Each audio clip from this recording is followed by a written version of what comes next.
Paul Rudd is our guest today. You know what? It's nice when 10s get together. You know, I was looking like a 9 that day. Yeah, we're all Dana. Yes. Well, Paul Rudd is a. Oh wait, hang on. Yeah, he's cool. We forgot to put on our shades. Oh shit, we got. Shit, mine are dirty too. No, keep going. Just keep this. Keep going. It's real. BTS. It's real. Here we go. Now, listen. Okay. Paul Rudd is our guest today. Tom Petty. What? Those look like when I used to do Tom Petty. I go, I don't understand the world today. But tell your fans or anyone who's watching this that you had a little thing you had to travel with. There was sideburns and a little wig or something. When I did Tom Petty in the old days, this is up to a year ago. Yeah. Now I used to do it in my act. So when you opened for me, I remember you had this prop. When it works, it works, and it bumped up to being a closer. So I'd go Tom Petty, and then I had a top hat I got from somebody. It's like a great top hat because Petty kind of used to wear it. It wasn't really thought out. And then I had these little skinny glasses like that. Like this. And I go, this is how old my act is. I go, these glasses are the kind that they'd wear on Adam 12 when they'd bust some hippie. One Adam 12. What are you going to do? Bust us, pig? And I'd wear those. And then I'd do a go little thing with your into mouth. the Tom Petty. And what did you do with your mouth? Show them. That was my Tom Petty. No, but give it longer so they can see it. There's Tom Petty. I put the glasses on and I get a hat. I go. And then you would sing. World, yeah, I do. It's whatever Tom Petty song.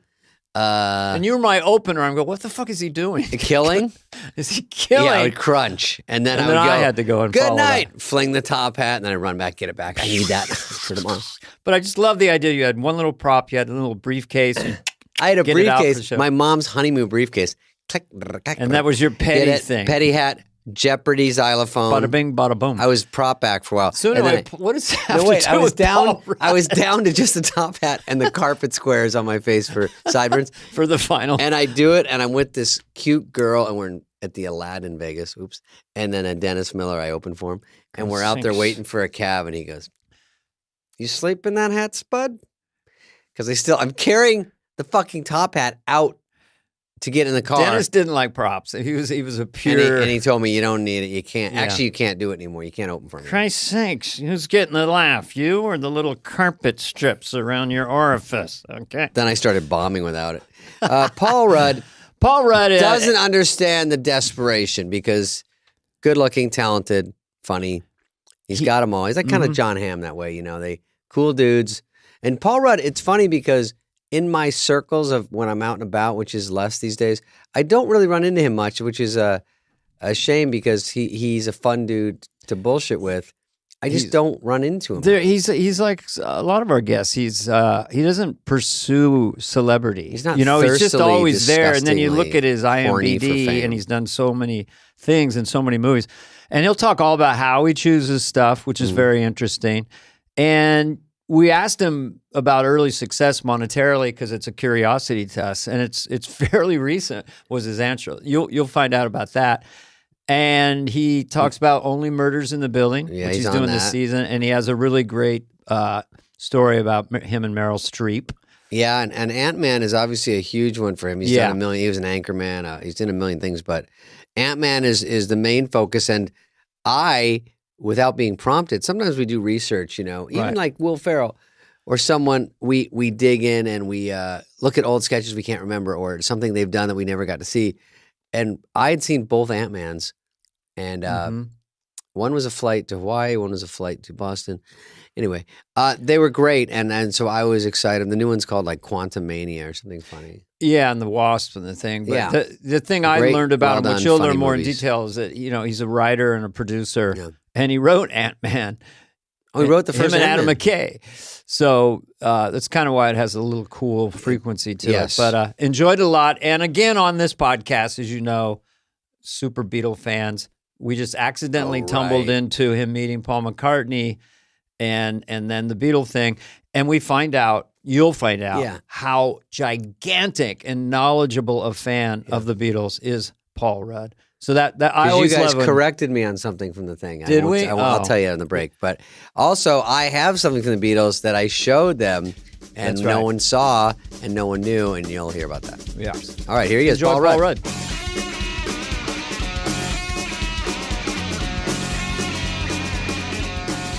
Paul Rudd. I'll just say it really fast. 5-time. Yeah. Remember the 5-time hosting club? Yeah. We're going to go over Clueless. He launched pretty fast. Yeah. Halloween 6, I was in Halloween 2. Stacey Dash was in Moving. I was in Moving. So 6 Degrees of whatever. I read for Moving. For real. And you're moving. Yes, you move a lot. No, I read for the movie Moving, and they said, we're trying to get Dana. And I said, oh, fuck. For the schizophrenic guy who goes crazy and takes Pryor's car across the country? Your part, oh, okay. Yeah. Paul, did you read for that part? No, I didn't. I was still in college. I remember when it came out, and it was very exciting, but I never got, I was just still in school. It was a little bit before my time in the industry. He turns down movies right now. That's all you do is turn down movies. Oh yeah. Oh my gosh. It's a daily occurrence. Yeah, great. All the stuff I'm turning down. They used to call Kevin D. Klein. That's funny. I don't know. That was from CAA. I don't know if they call Paul Rudd, but what? I got exhausted. This is quite a resume. I know. It's like, where do you start? It seems like a dream. If I had a kid come out of college, I would write out. There's no declining there. I'll do it. Sure. Great. All quality work. Where do I sign? You produce, you co-write. You co-wrote the sequel to Ant-Man. Is that right? Mm-hmm. Yeah. The first one and the second one. No way. Really? Come out now. I didn't write that one, but I did. So they come to you as an actor, and then they say, and then you say, "Well, I'd like to co-write," or they offer it, or how does that happen? No, it just kind of happened. When Ant-Man first started, I was cast in that movie by Edgar Wright, who was the original director, and there was a script, and then they wanted to do something else, and then there was another script that they had hired from. They had written another person or another two people, I don't know, had written another script. Edgar left the project. There was another script that came along, and it just seemed like it was a little all over the place. And when we were looking at other directors, Adam McKay came in, and then he and I were talking. We were talking about what we could kind of do with the movie, and then they hired us to write it, the two of us. So, cool. So Adam and I kind of holed up in a hotel room for a couple months, and then just really tried to cruise through that. But he's such a great, McKay. Yeah, McKay can I write. would say the two of you in a room writing and making your choices, no wonder it was a hit. Adam is brilliant. I don't think, I was not aware, but now I look at all the hits you've had. I'm assuming you had a hand in all of it. Sometimes you're a hired actor, but you just seem like you'd say to Judd Apatow, how about if I do this? I don't know. I think you guys know, the way I think we've worked with a lot of the same people. There does seem to be a lot of improvisation or a kind of a collective effort on, certainly with the way Judd works. We're all kind of working on things together and do your Judd. That's David. All. Okay. Maybe we're doing something at Largo if you want to come down. It always sounds like he's got a little bit of he needs to blow his nose. Oh, this is great. I love your idea. This is a bookmark impression I've worked on. I really love your idea. Is that Regis? It's a little bit. Regis with a cold. It's Judd doing Regis. All my impressions start from Regis. Anyway, are you ready for this? Did you say what's with the Shanley? My job was that was my Judd as Regis. As Regis. Just looking at the Diaries of Shandling. I don't do that's so great. I love that. That's like my Biden always ends with Pirates of the Caribbean. Just makes me happy. It's just people, it's not inflation, Pirates of the Caribbean. So the idea that your Regis always ends with Shanley, it always ends with Judd Shanley. Apatow doing is great. Yeah. That's the kind of I'm a bigger fan. Well, Paul, I know Dana's kind of screwing around, but I'm doing an interview here. Paul, okay, when you did Walter Ant-Man, Cronkite.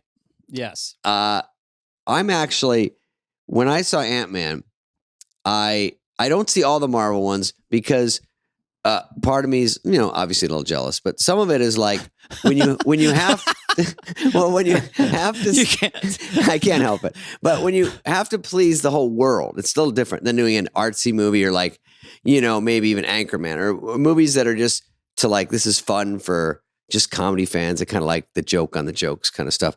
And then when you do something that's for the world, it's probably gets a little watered down because, it's got to be for everybody and that's just the way it is. And they do well. But when I saw Ant-Man, I was surprised that it had so many clever moves to it that by the time it ended, during it, I thought, this might be a phase. But then it held all the way through, and that made me go see the second one, and the same thing happened. And I thought, oh, that's cool, because this Ant-Man wasn't probably one of the ones that was the biggest ever that they were going to make, but turns out to be one of the funniest and best ones. Oh, well, thanks, man. For real. It did seem like it was those ones were a little different than the rest. I mean, they kind of existed. Even though they were part of that Marvel universe, they existed in their own space and they were a little smaller. And, the whole thing really is run by Kevin Feige, the guy who does, who orchestrates kind of most of that Marvel universe. And Kevin Feige's actually he's a pretty big comedy fan. And a lot of the stuff that he likes, and I got to know him while we were making these, is really kind of abstract, funny, not, particularly crowd pleasing stuff. Mm-hmm. And I remember we were in Atlanta filming, I think it was either the first or second Ant-Man. I don't remember, but no, it would have been the first one. And Tim and Eric were on tour and I went to go see him, and Kevin went with me, and we went backstage afterward, and he'd never met Tim Heidecker. Mm-hmm. And here's like the head of Marvel kind of, fanboying out on Tim Heidecker because he just loved all the crazy stuff he was doing. And he's actually in the second Ant-Man. And in the first one, Greg Turkington, who plays Neil Hamburger, for those real deep comedy fans, deep dive, and does On Cinema at the Cinema with Tim Heidecker.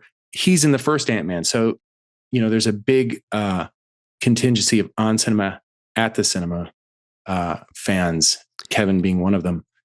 The layers of the onion go deep. That's nice though, because also those days when someone's coming to the set that you kind of know or something, that's always a fun day on the set. Yeah. Did you and Adam McKay ever write something and you said, let's just put it in, they're never going to go for this, and then they were maybe surprised?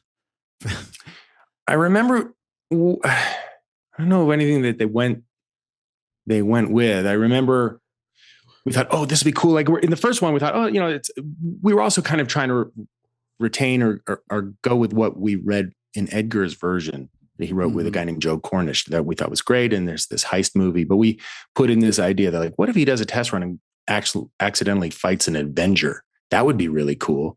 And we were laughing about it, and we put it in, and we did wind up shooting it. But I think in the second one, we talked about the villain being kind of this thing that went from person to person. We loved the idea of having Nathan Fielder be the bad guy because it just seemed like a really weird choice and funny. Yeah.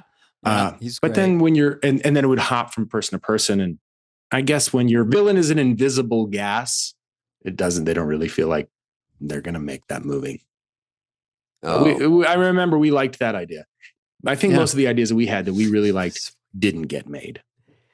Oh, okay. Wow, we sound a little bit bitter.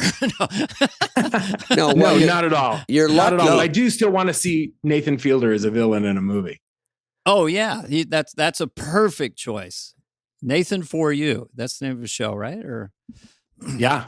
That was great. By the way, I think one of the funniest shows of the last 2 decades. Yeah. Yes, I totally concur.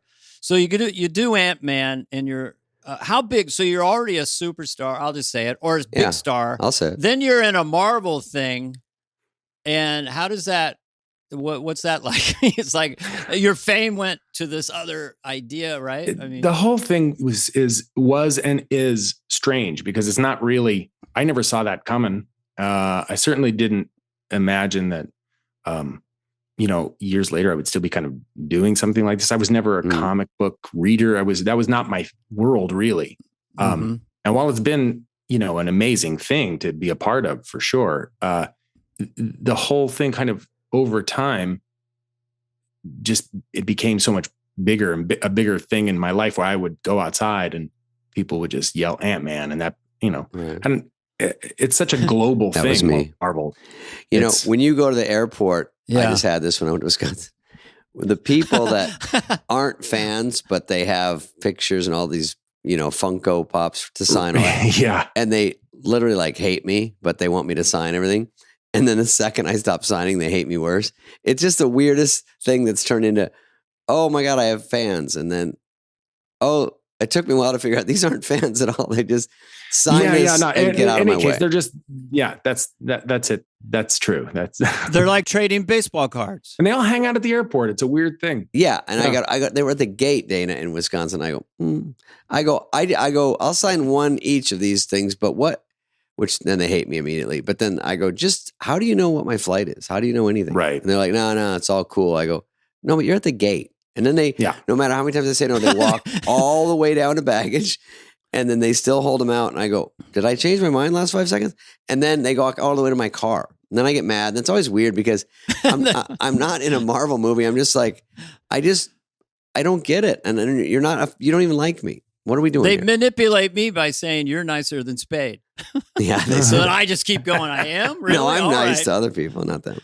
No. I'm nice. I'm nice to I would celebrities. imagine there are fans there. They want you to have like a Joe Dirt poster or don't you rack your brain for another one. Like all that stuff. You get Emperor's New Groove. Yes. What's that? Emperor's New Groove. It's David's animated hit. Yeah. Oh, Paul, I don't want to over talk about it, but when we started what was it like on Groove? Groove. You know who was on it at first with me? Hey, how's it going? Owen Wilson. We could go to Argentina and go surfing if you want to. Hey, all right. Yeah, all right. Yeah, there you go. Now I love Owen Wilson. And there was a moment when you're around him, you kind of can't help but fall into an Owen Wilson voice. Hey. He's so different. It reminds me of, there's Woody Harrelson, Billy Bob Thornton, and Owen Wilson. It just seemed to have this different frequency, the way they're navigating life. Mm-hmm. They talk weird. They say things different, but they're so charming, talented. They say everything at kind of their own speed, at their own vibration. And Owen is he's brilliant. He's a really smart guy. Yeah. And we worked on this movie together, and there was this scene that we were talking about what the definition of love was to us, our characters. It was, and we kept doing it over and over again. And then the next day he said, I remember this article I read in the New Yorker, and it was from like 10 years ago or something. And he had found a copy of it and printed it out. I thought, who remembers an article they read in the New Yorker that was somehow applied to the scene that we were talking about? Yeah. I'm shocked he has a printer. Did he have a definition of love? I'm trying to think if someone asked me that. I'm not sure. Yeah. I think Owen is it's Owen and then a door opening. Yeah. Yeah. What does Owen turning into Regis Philbin sound like? Are you ready for this? We could go surfing in Argentina, but I sent him with my phone a little painting that I did. He goes, "We got another Basquiat on our hands." He's a big art collector and extremely well read. Yeah. And Billy Bob Thornton is his own other lane. He talked about the 2016 election. All he said to me was, "We got some John Wayne shit going on." It's just stuff like that. Just taking the whole election and distilling it.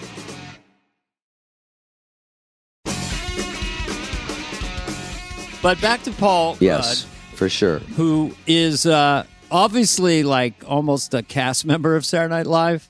And now you're working with Steve Martin and Martin Short on Only Murders in the Building. Are they fun, or are they kind of... Oh, they're amazing. Yeah, they're the greatest. I know. That's like a dream job to be on a set with those two guys, right? It is. Yeah, those guys, and it's just so fun to be in the room with them, and to see them just kind of interacting with each other, because obviously they are best friends. They love each other, and it's a series of nonstop insults. But, you know, for someone like me, I mean, I can't think of anybody I'd be more kind of knocked out by. Steve Martin, from, you know, since I think the moment I ever realized people could make a living talking, I was so obsessed with him. I saw him in the 70s. Same here. I saw him at the boarding house in the 70s, and he was just magic. Oh, right away. Man. His stand-up. And he recorded some of those albums at the boarding house. 300 seats, kind of old and weird. I could recite those albums. I don't know why. He was, same thing, Paul. I was one of the first ones I locked into, and I couldn't get enough. Yeah, and I know, and you are the same. It's like as soon as you start hearing one of those routines, I still remember every intonation, every line. Yep.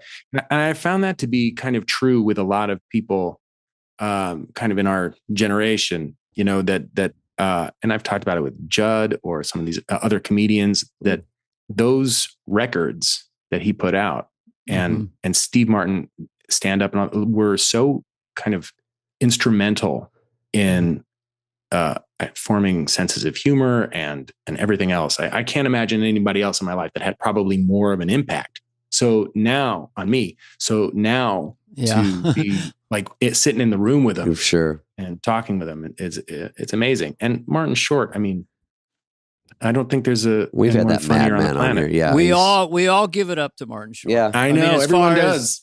As far as just funny in the moment. No one's anti Martin Short. No, but you got Selena. You got also. I saw a photo yesterday, very photogenic, beautiful Meryl Streep. So it's her too. So it's Meryl Streep. So it's kind of like a scam. Row. Yeah, it really is. I know. It's I still can't quite wrap my brain around it. Yesterday was the first day we filmed, and it was kind of a big scene, and it was the first day that we were all there, and I was just panicked. Mm-hmm. I mean, I'm like, oh, don't forget any of my lines. Don't. Have fun. Don't try too hard. Don't. Yeah, I mean, right? Yeah. It's just the pressure. Of and then when I was leaving Meryl Streep, who I'd met before, but I don't know really. Sure. And, I mean, I'm so kind of. I'm like she's a freak in a good way. Yeah, she's a freak. She was like saying goodbye, and she kissed me on the cheek, and I kissed her on both cheeks like we were in Paris. It was so weird. She didn't say anything, but I was so I didn't know how to behave because I was so so you literally went so starstruck. Started Frenching her. And I was like driving home, and I thought, I kissed both of her cheeks. I feel like an idiot. Yeah. What do I say? Maybe it's because all your classic kissing sketches, which I don't know how many you've done, but they were like electrically funny. And I think you were in the very first one, and maybe you did it other times you hosted. The Kissing Family, the Vogel checks. Yeah. Yes. It was I was in the very first one, and I came back. I did a few of them. Yeah. Do you kiss at rehearsal or not? Yeah. You do? We did. Yeah. I mean, you really go for it in the in front of people, live show. But I think so. I think one time I even did it when Jason Segel was hosting, and I came back and just did the sketch. And I think I think he kissed me through. This might have been during dress. He threw me so hard against the wall that the whole set almost fell, like the wall. And he's a pretty big guy, right? He's a very big guy. And a very forceful kisser. There's a little bit of tension around it. It's irresistible not to laugh, because it's like the characters are doing it. And also Paul Rudd is French kissing Fred Armisen. Yeah. On camp. It's just the thing that would always, and this is what I remember the most from it. And I remembered it in the very first one was Fred, always saying, we're Vogel checks. And he was like, "Look, it's not. We're family. We're just Vogel checks." And it was always such an earnest reading that we were rehearsing. I started laughing, and it was the one. It wasn't the kissing that made, I think, us laugh. It was funny. It was Fred going, Vogel checks. Fred has an earnest gear in his comedy when he would do the Californians, and the way he sincerely, no, we took the 101. Just the whole attitude is so earnest, but I get that gear that he has. It's so original and funny. One time This must have been, I don't know, like 15 years ago, maybe. I was it was Bill Hader was having a birthday dinner, and it was at a restaurant, and we're sitting around across the table. It might have been more than 15 years ago, but Fred was talking about the Beatles and his love for the Beatles. And he just kept talking about the Beatles. And at one point I said, all right, so now if I want to listen to the Beatles, like what album should I start with? Or I started asking a question like I'd never heard of the band. That's and awesome. Then he started saying like, they're just these four lads. They're kind of mop tops. There's an album, and he would start talking to me because the guy is the master of a bit. Yeah. And he'll stick with it.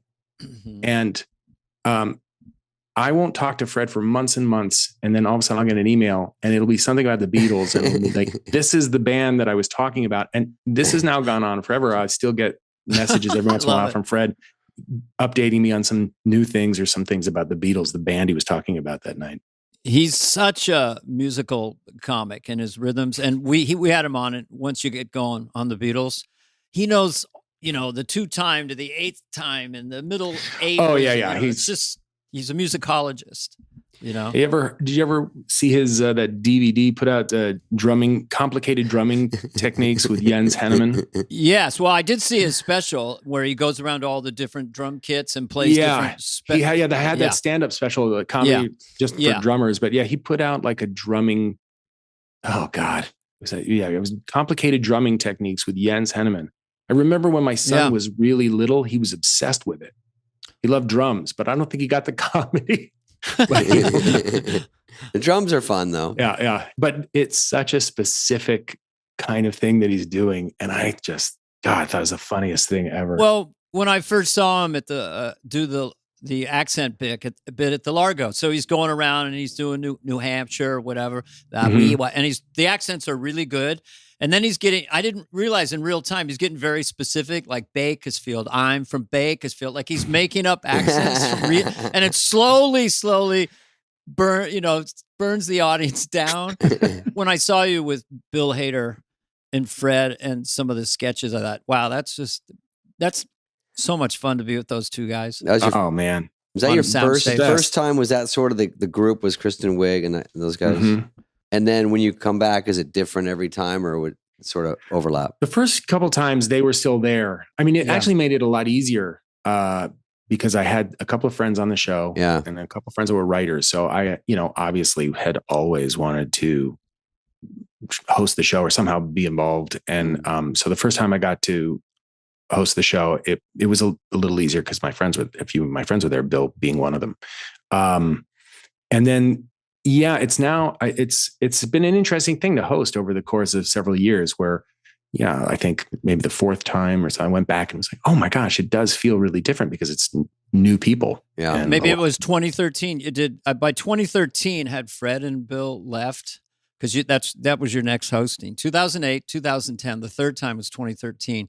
And then maybe Kate McGinnon had come in. I don't know if Kristen Wiig had left and you had Kate McGinnon.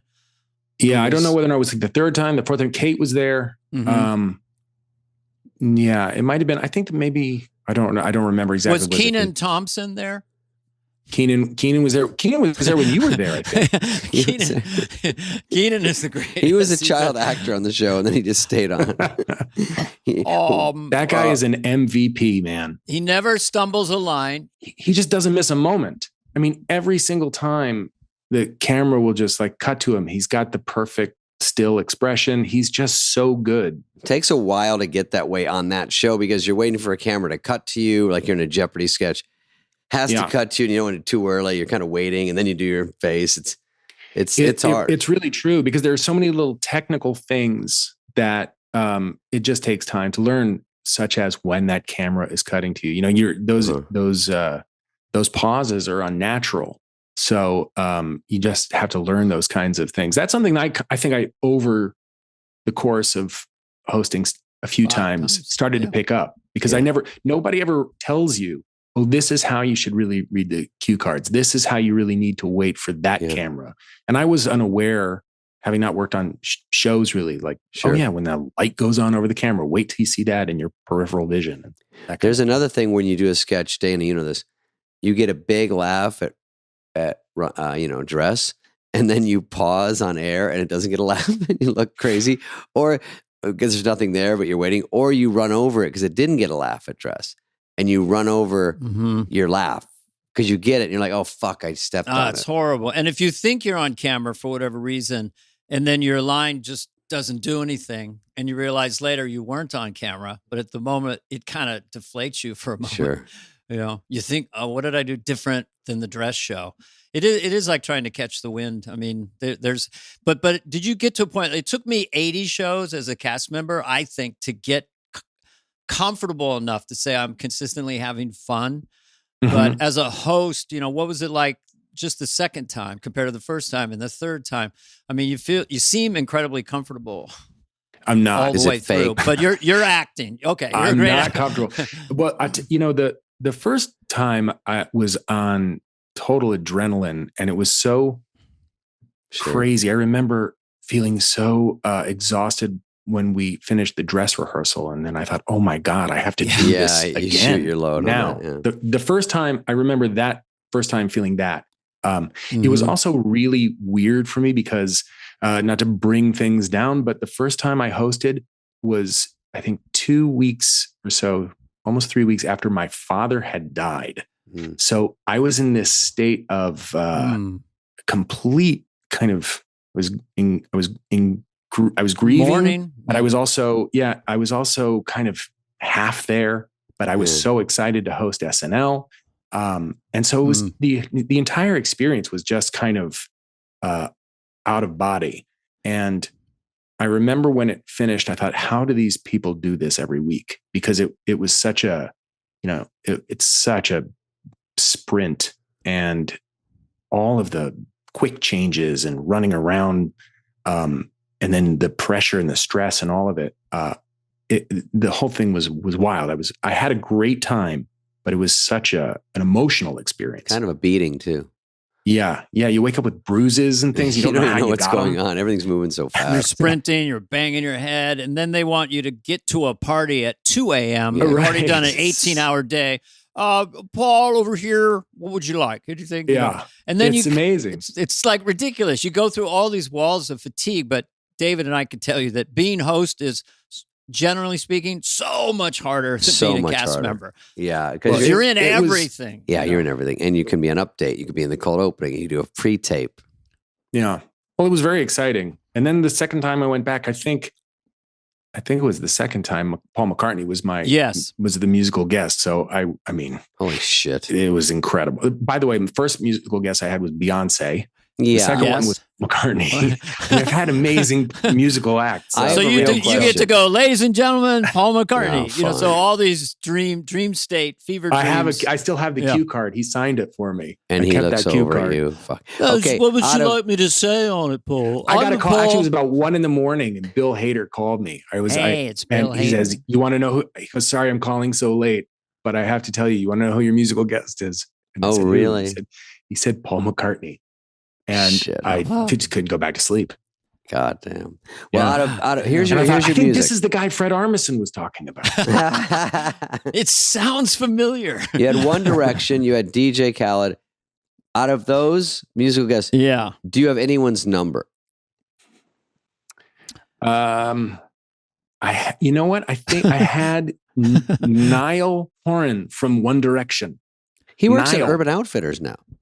No, I'm kidding. That's the old Spade. I would have said that. I don't say that anymore. That's the Hollywood Minute Spade. Spade. That's the old guy. I don't do that. I think we emailed each other a few times. They were great. Yeah, how fun. They were super. They were awesome. Cool. And it was so crazy because it was like the height of One Direction. Oh my God, how People crazy. were sleeping outside, and it was. And they're mad you're the one walking out. They're like, where the fuck is Harry Styles? So, by the way, totally. Yeah, no shit.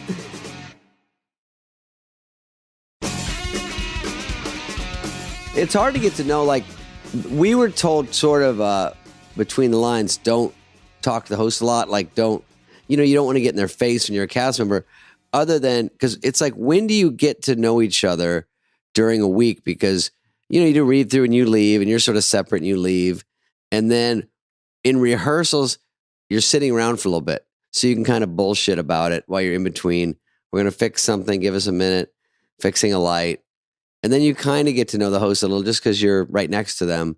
Mm-hmm. And then you do this. There's the show, but everything's moving a million miles an hour. Then there's a wrap party. And then you feel like this kinship, but you didn't know anyone that well, but it's sort of a good feeling because you went through this. So the next time you host might be more fun because you feel like you've got a base now with everybody. Right. And you sort of know I imagine it's different with every host. Yeah. Because the first time I did it and subsequently second, third time, I mean, I've known people on the show and have been friends with people on the show. And you do guest spots too. Yeah. I had done guest spots. Yeah. But the idea, it's like, okay, well, that first day they were coming around giving a pitch. And then I thought, okay, well, I can at least go hang out with my friends and talk about sketches. So, you guys know how that week works. And then if Tuesday comes around, you go out to dinner with Lauren and a few other people from the show. Mm-hmm. Some hosts will then just go back to their hotel after that dinner. Yeah. I live in New York, but it's like, I just have to go home. But also after the dinner, well, I'm going to go back to 30 Rock and help them write. Sit with the writers and hang out with my friends and maybe try and come up with ideas. And so I have always been, every time I posted in those rooms and trying to, pitch things or help with if people are writing things to kind of go around and that is the fun. You sit on some filthy couch and you shoot around ideas and you're like, this could be on national TV in 3 days. And, it's just you guys are laughing, saying the stupidest shit, going, what if we put that in there? What if we say, like it a juice? I mean, those sketches, writing them and you hear them in the hallway and you go, this sounds funny. Massive procrastination with anxiety. It's getting, it's 2. Okay. It's 3. At some point, we got to make its decision. And then it's a fury of like, we'll do this, we'll do this, we'll do this, Yeah. But whenever I see people with talent, I'm always in awe of them when I see them start to do their thing. Like Kristen Wiig was kind of shy and just like, hey, what's up? And then she just all of a sudden, this like monster character or something. Super talent. Did you experience that in a way with different cast members where you're like Bill Hader is so shy and Fred Armisen, they're so sweet and shy and soft-spoken when you first meet them. And then they go out there, what the fuck's going on? They're just like, and you think, like, how can you be talented? You're quiet and polite. Those guys are comedy savants. I mean, I don't know how. And Kristen, I mean, they're like genius, really incredible what they do. Mm-hmm. And, I'm always amazed and I'm such a fan of funny people and comedy and people that have been on that show, fans of you guys. And so like to see all of this stuff kind of, in person and then get to do it with them. It's pretty mind boggling. Yeah. And to see Kristen Wiig, she can do everything. Yeah. To see them in their natural habitat when they get into a character and they're in a sketch and they're cooking, it's really fun to watch everybody killing it. Yeah. It's also fun, like you said, when you're kind of in rehearsing a sketch or they're figuring stuff out and you're standing around with everybody. Yeah. It's fun to see cast members who are obviously really close with one another, start to do bits. I'm the king of it. And so hanging out is hilarious. Just bits ahoy. Yeah. We would do that totally. Too. I would try to write people into sketches I just wanted to hang out with. Like, you know what I mean? Just put everyone in because I know rehearsal is kind of boring. They just have the tape on the floor. You don't know where this fucking set isn't even made yet. And then you're just blah. And they're like, okay, hold on. We got a lighting thing. Mm-hmm. And then you're just making fun of each other and someone's eating in the corner. And the pressure's off at that point. It's not pressure. You're just trying to get the blocking down. And it gets harder throughout the week, but it's definitely fun. You do Wednesday and hopefully it lands, right? Yeah. Well, that's the read through. Right. And then by Thursday you run it for the crew and they kind of giggle. There's no sets, first time, second time. But you get a feel for it. You get a feel with the crew. You get a feel there's a couple laughs. By the time the dress show came around on Saturday, I was thinking, we got nothing. It'd been beaten down by all the rehearsals and all the walkthrough. Did you feel that? Did you feel that like this thing peaked on Thursday? Oh yeah. No one's laughing anymore. We depend on the crew. They've already heard it 5 times. You're like, and then hopefully sometimes at dress, you're like, damn, this is killing. It's really fun. But then you have to not peak at dress How did you manage that? Well, I just want to try and make my way through it. I can imagine peeking a dress and not. But that has happened. I mean, there was one sketch that I think like repeatedly kept coming back that I always liked, and it never made the show. And I think the second or third time I said, "Look, we tried again," but we never got to it. And I think one time we tried. If it goes through read through and doesn't get on, it's got a stink on it. Even if there's no other reason other than someone just read it wrong and they forgot to do the accent, and you go, no, it's just, and they go, nope. The second time you read it, everyone just leans back, and you're like, don't you fucking take a dive on this one? It's good. And it's hard to resuscitate it. Or if it got on dress and goes away, there's always that, well, there's a reason it didn't get on air, so it's hard to resuscitate. And I've had that. It went on dress and then it didn't go. But I always loved it. Give it a chance. Do you want to share with us? Maybe we can resurrect it was about the Giving Tree. I remember it was a dad reading the Giving Tree to his kids, not realizing that it's so sad. And he starts to spiral out and then, winds up crying and, drinking, and the cops come to the house. I mean, it just devolves into this, even now as I describe it, I'm thinking, no, I see why this didn't make it. What was the kid's name in the sketch? I don't remember what the kids' names were. I'm just trying to do an impression of Lorne not thinking the sketch is going well at read. I think maybe Bobby Moynihan might have been one of the kids, but I think maybe a girl was one of the girls might have been named Susie. Susie's sad. Bobby sits back. Bobby has a tear. And that's this is at read through. He's reading stage direction. Right. Yep. Yeah. That's sorry. It. Yeah. And it's starting. Like this one's not going to make it. Yeah. Sense memory. Has there ever been, like, for you guys? Did you ever do a sketch that like was the biggest surprise, that it was the sketch killed so hard and you really didn't see that one coming? Is there one that sticks out for either one of you? That Well, I would say, if you want to go, David, from my very first SNL, I'd never done sketch, and the Church Lady sketch with Sigourney Weaver and Phil Hartman and stuff moved up to the first sketch, and then it really killed. And it shocked me. I'd never had a dress on. I'd done a little bit of the character in my stand-up. So that was a big surprise. Yeah, I just did one where it wasn't that big of a sketch, but where I was a receptionist and I kept condescendingly talk to people and go, and you are, like, it was like a Hollywood person, didn't really, made people explain their credits. And then it was last in the show and got put to first in the live show. And it was Roseanne. Phil came in as Jesus.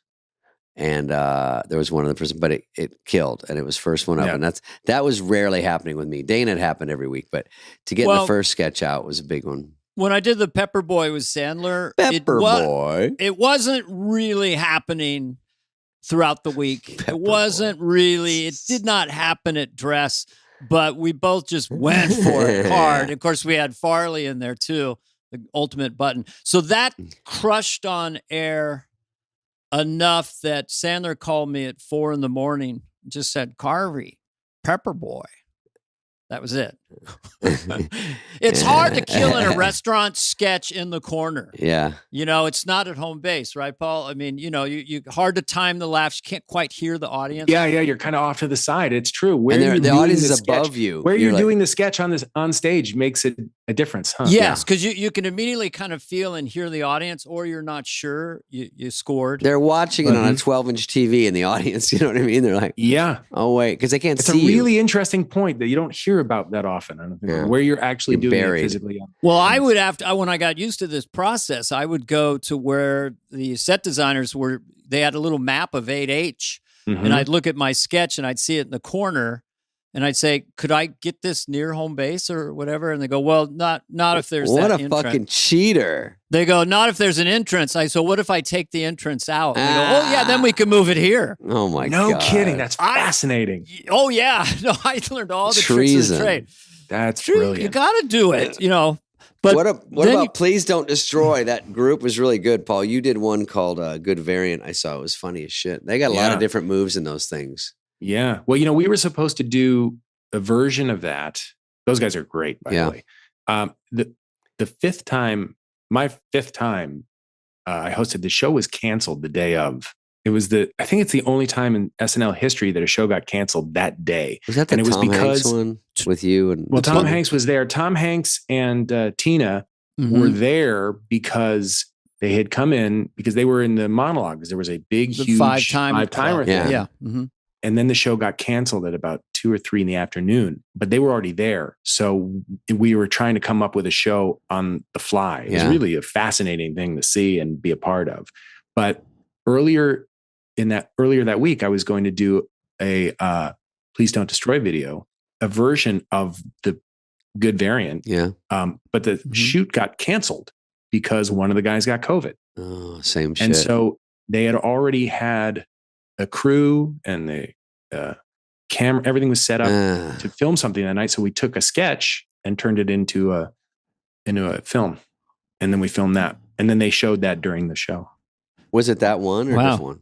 No, it was the one, Home Goods. It was a show. It was the one with Adie and Kate about wanting grandkids and. Oh yeah. Okay. I remember that one. Yeah. Mm-hmm. So that was done in place of the Please Don't Destroy. It was COVID closure, right? And it was COVID. Yeah. Because it happened.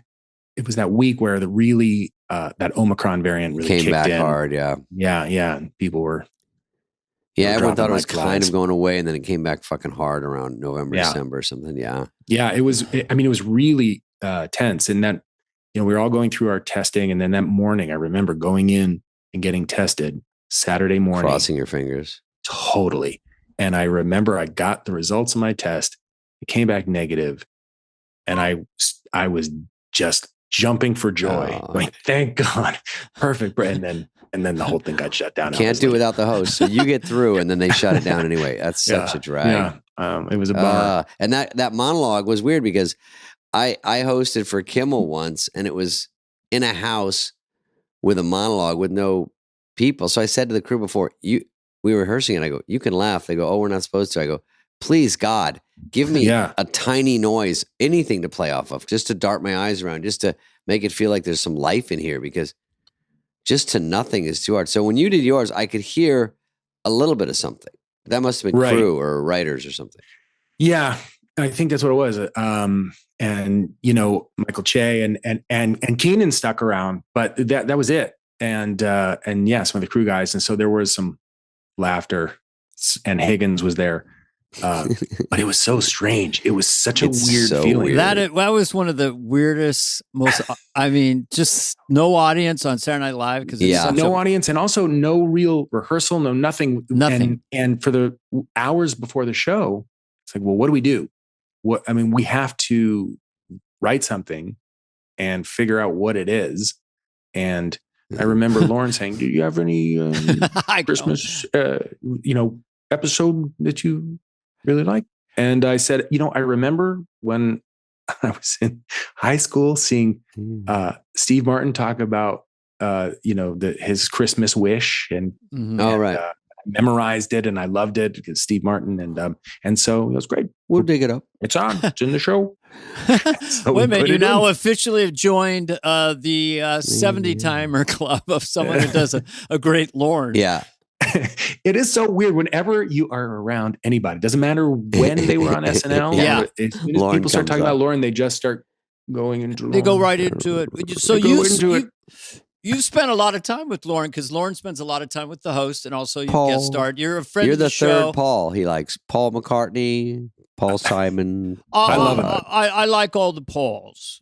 No, he's we love him too. He's amazing. He's amazing guy. Yeah, nobody's ever done what he's done. Not even close. Yeah. I mean, 50 years. Are you going to be at the 50th? I certainly hope so, yeah. I mean, I would love to. I was at the 40th, which was, what an incredible. That was a real fucking blast. I remember we had a little running gag. I just had met you that night or something. That's exactly right. Liked you right away. And every time I'd go do something, I'd say to you, I'm going to bring you up. It's so ridiculous. I'm going to do Wayne's World. I'm going to bring you up. But that's right. Yeah, that was the 40th. But so with Lorne and your relationship, do you have any, I hate to say, hey, I have any stories about Lorne, but did you ever stay all night at the party? Or do you kind of, because Lorne will stay till 6 a.m. Do you kind of go, Lorne, I got to go? Or? No, I'll never leave early. Oh, you smoke it out with him. You wait, especially if I'm sitting at a table with Lorne. I mean, I will. Even recently, I went just to watch the show, and it's like I'm at that party, and it's like the greatest thing. I went with Marty and Steve were hosting, and and I'm at the table after with Martin Short and Lorne. And then, of course, I'm in the middle, and I just want to start hearing them talk about Three Amigos, which, of course, happened. Yeah, and it's amazing. It's amazing. There are many times that I just kind of step outside of what's actually happening in the moment and say, I cannot believe this. I just can't believe it. Yeah. And there's something like having it on the show with these guys. I had it at that table listening to the Three Amigos stories. I had it when I was hosting SNL, and Paul McCartney was the musical guest. And there were many times that week that I couldn't believe what I was seeing. And I had that same thing. I did one of those. I did a Lonely Island video that week, and Andy and they pulled in Paul McCartney, who did a little thing on it. I love it. And we were standing around, the three of us, for an hour, and he was just telling us stories about John Lennon and the Beatles and everything. Wow. Now I'm jealous. Yeah. I'll tell you, honestly, one of the coolest things I have ever experienced was on the Thursday. Thursday, for people that don't know, that's when the band really kind of comes in for the first time, and they do their run through. And so we were taking those pictures that they use for the bumpers next to the stage. So Thursday comes in, Thursday happens, the band comes in, and we're taking pictures. And Marilyn and I said, we're not going to take pictures. We have to go watch Paul McCartney. So we did. And he performed, I played a couple of songs, and then there was a grand piano on the floor.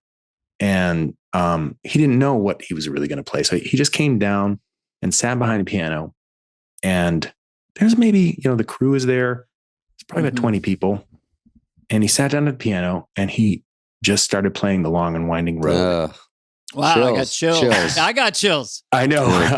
And I was standing 10 feet behind him, and I hadn't met him. I was just kind of observing, and I couldn't believe I was in the same room with Paul McCartney, but I was standing behind him, and I was looking at his hands playing the keys, and I was looking at his feet pressing the pedals, and hearing him sing Long and Winding Road, and thinking, oh my God, that's him. That's the guy who made this. And those are the foot pedals that he pressed that same way when he recorded it. And it was amazing. It was just amazing. And everyone applauded when he finished. He said, oh, thank you. Thank you. Then he went into Lady Madonna, and then more people kind of started coming into the room, and Lorne came in, and he wound up playing about 10 Beatles songs just for us in the room. Just piano. Yeah. How does he come up with those middle eights, they call them, the change ups and the chord structure, and how it just hits you every time?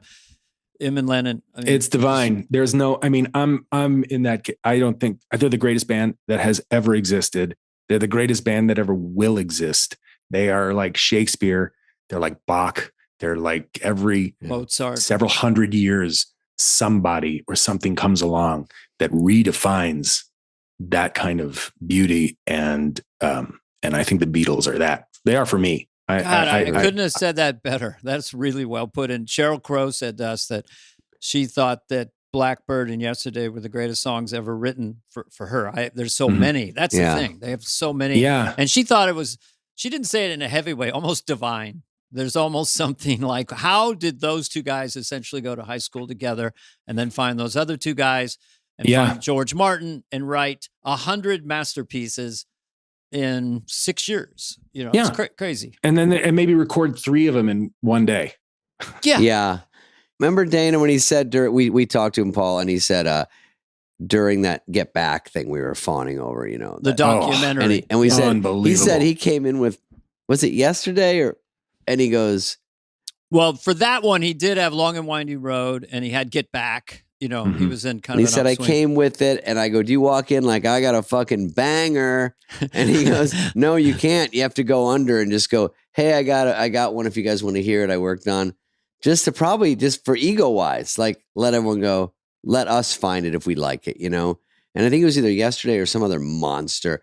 Well, yesterday was a little earlier, but he had a lot. Plays he did Let It. He did. And they love it. Let It Be. I think on. Yeah. Oh yeah. That right. He was playing album. that, and then my God, when he sits down, he's playing, and he is playing. Get Back, and George and Ringo are just sitting across from him listening, and Ringo starts clapping his hands to a beat, and you just think, and same thing, like, how are we seeing this? This is the first time these guys are hearing this. They don't know what this song is going to be. It's just, it's magical. I couldn't get over that I wanted 9 more hours. I couldn't believe what I was seeing. Wow. I mean, in my age group, I was, watching them in real time, having older brothers. So I was 9 when they were on Ed Sullivan. But I love when I hear someone who probably first heard them in the 70s, late 70s, because the wave was so high, and by they left at 69, I don't think anybody, even them, understood what had happened. Right. So and then people like you come along, and then younger people keep coming along, and we're all trying to figure it out. And Dennis Miller said to me, he can figure out the Stones. He can figure out Pink Floyd. Dennis Miller said he can figure out Zeppelin. And he goes, honest to God, Carvey, I can't wrap my mind around the Beatles. Okay. It's too much. I know. It's true. Because they have that thing that you can't define. It's something otherworldly. It's why if you play the Beatles for kids now, they cotton on to them. There's just, it's hitting all of us on some kind of level that is something else. I don't know what it is, but I'll show you this thing I just got, Paul. I got fucking Lennon's glasses from that photo. No way. Oh my God. Oh, his real glasses? The real glasses from that photo. Oh, wow. Oh my God. Isn't that sick? Damn, David is holding up a picture of John Lennon, and he bought the glasses at an auction. I'm just telling the listeners. It was a bit steep, but it was because you never see shit like that come along. And I saw it, and I was like, and I called the auction place, and he goes, well, it's going to go up. I said, I got to try to get in there. And I just got horny for it. I was like, it's too fucking cool. Because when in your life, Lennon and McCartney and they had proof it was his. And I said, oh, I used to do it with a friend of mine at some of the SNL parties. That was really cool. Everyone's really, just cool people are coming to the SNL party. Maybe it's Elton John or whatever. And we used to imagine, what if John Lennon could walk in? We were like, everyone would just stop. And so, anyway, I'm with you, Paul. You, me, Fred Armisen, and David, and whoever else wants to join us, we should have dinner and just fan out on I mean, try to explain. There are I will talk about the Beatles forever. I just, once that subject comes up, or if I see a picture, or if there's some kind of video clip or something, conversation stops. I know. I love the unheralded ones kind of compared to, we hear Let It Be a lot and Hey Jude, they're brilliant, but Here, There, and Everywhere. For no one. I mean, No Reply by John Lennon is one of the most heartbreaking pieces of, and Paul maybe wrote The Middle Eight. Anyway, back to Paul Rudd, who's a super Beatle fan.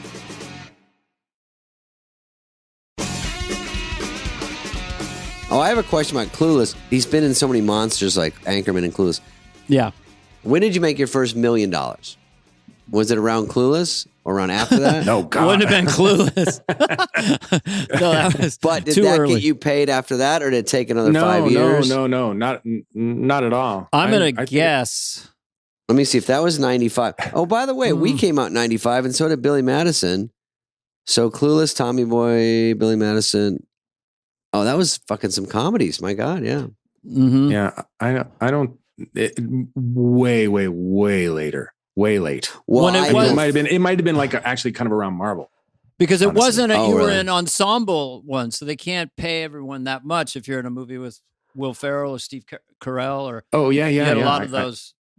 So then when it was Paul Rudd's movie, then they do a little bit better. I'm just happy to work. Of course. Well, I know, and certainly with those guys. I mean, I'll do it for free. Wet Hot American Summer is a little nugget. That's just now I don't remember everything about it, but I remember going, this is a cool movie. And I tried to get that director to do something, I think, because I thought, oh shit, this is such a weird, funny, cool, low budget, well done. You must hear about that one a lot. Yeah, I think it was probably partially responsible for me getting cast in Anchorman, honestly, because it was a movie that came out and no one knew it really, but comedy fans and comedy writers really kind of took to it.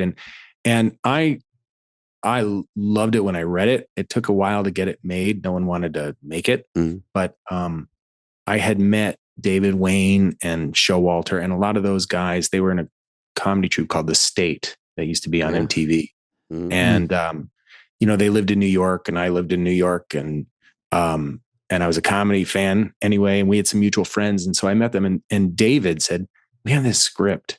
If you want to read it, I think I had just done Clueless. I mean, it wasn't that long afterward. Wow. And I read it and thought, this is the funniest thing I've ever read. And you never get to really read anything that really makes you laugh like that. Or I certainly hadn't up until that point. I felt that way with Anchorman too, but I used to keep that script around and just read it for pleasure because it was so funny.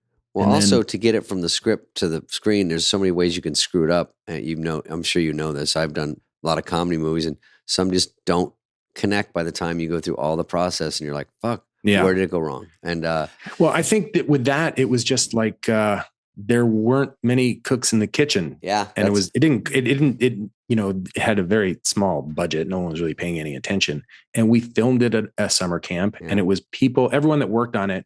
I think we all had similar sensibilities and we found the same things funny. Like and so meatballs or something. Yeah. It was like a singular voice. And I remember Zach Orth, the actor a friend of mine that was working on the film, halfway through said, I don't know if this movie will ever come out.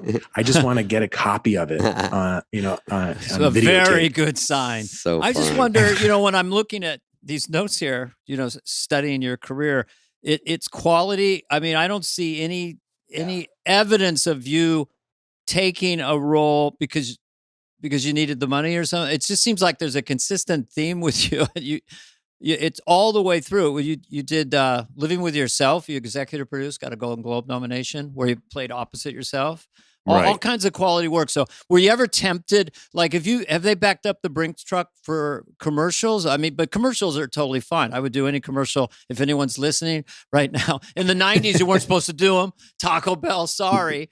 But now, have you gotten stuff where because of Paul Rudd, the image that you're like, I'd like to take a lot of money. It's just not for me. You're at that point now where you have to navigate that. Well, yeah, I think that I'd say through the, majority of my career, I've always tried to make as many decisions. If I had the luxury of making a decision, to have it be an artistic decision and never trying to do anything for the money. And that's usually good. Sometimes you have to. I could certainly point you to a couple on that resume that I'd say, well, that one I kind of like. Okay, we'll ignore that. But no, I would say not. I would say of the decisions that I've made in my career, 97 to 98% of that has been because I really thought it was something I wanted to do and that it had the potential to be something fun or interesting or something I would want to see. And I tried to always have that kind of be my guiding light. When I was in my 20s and 30s and I wanted to be an actor, I really also went a different kind of way. And I would always think of bands that I really liked. I would always think of music always seemed to kind of be the North Star for me, more so than other actors or acting careers. I would just think of musicians that I liked, and I liked lots of cool indie musicians. And I thought, well, would Tom Waits think this is cool? Yeah. Would he do this? Or would Elvis Costello do this? Would he make this decision? And it seemed like all the things that I liked were artistic decisions made by people who I admired. And so I really tried to kind of follow that path. With comedies, that, I think with Wet Hot American Summer, and then when Anchorman came around, those were two things I really, really wanted to do because I felt as if more than anything else I'd ever read up until that point, it spoke to me and my own kind of what I thought was funny, and I really wanted to be a part of that. And I think that then turned into working with Judd over and over again. I didn't see, much like the Ant-Man thing, I didn't see that lane coming. I did not expect over the following many years to work with a lot of those guys again on a lot of comedies. It was the most fun. It still is. Yeah. But it was always, I think I was always following that. Like, this would be fun. I think this is funny. I really like these people. I like these actors. I'd love to be a part of this. So. Wow. I think the two lanes that explain this, one is what you just said, and the other of never losing a sense of awe and wonder of this remarkable good fortune we have to be in show business. And for sure, you meet people that get bitter or kind of angry or whatever, rather than just like, I can't believe we're able to actually do this on any level. I mean, right now I'm working. I think that all the time. Yeah. I'll be, even it's like you're in the middle of some scene and you're just going some improvisation about farts or something. You think, I'm at work right now. This is my job. Okay. Before we let you get back to your other job, so you label things. Kevin Nealon told me you love a P touch, which you make labels, and you love to put labels. A P touch. And you put labels on everything. You have one? These are my Paul Rudd, too. Here it is. That just organizes your brain to get it labeled. These are my AirPods, and by the way, it's my second case. That's why it says number 2. That's hot.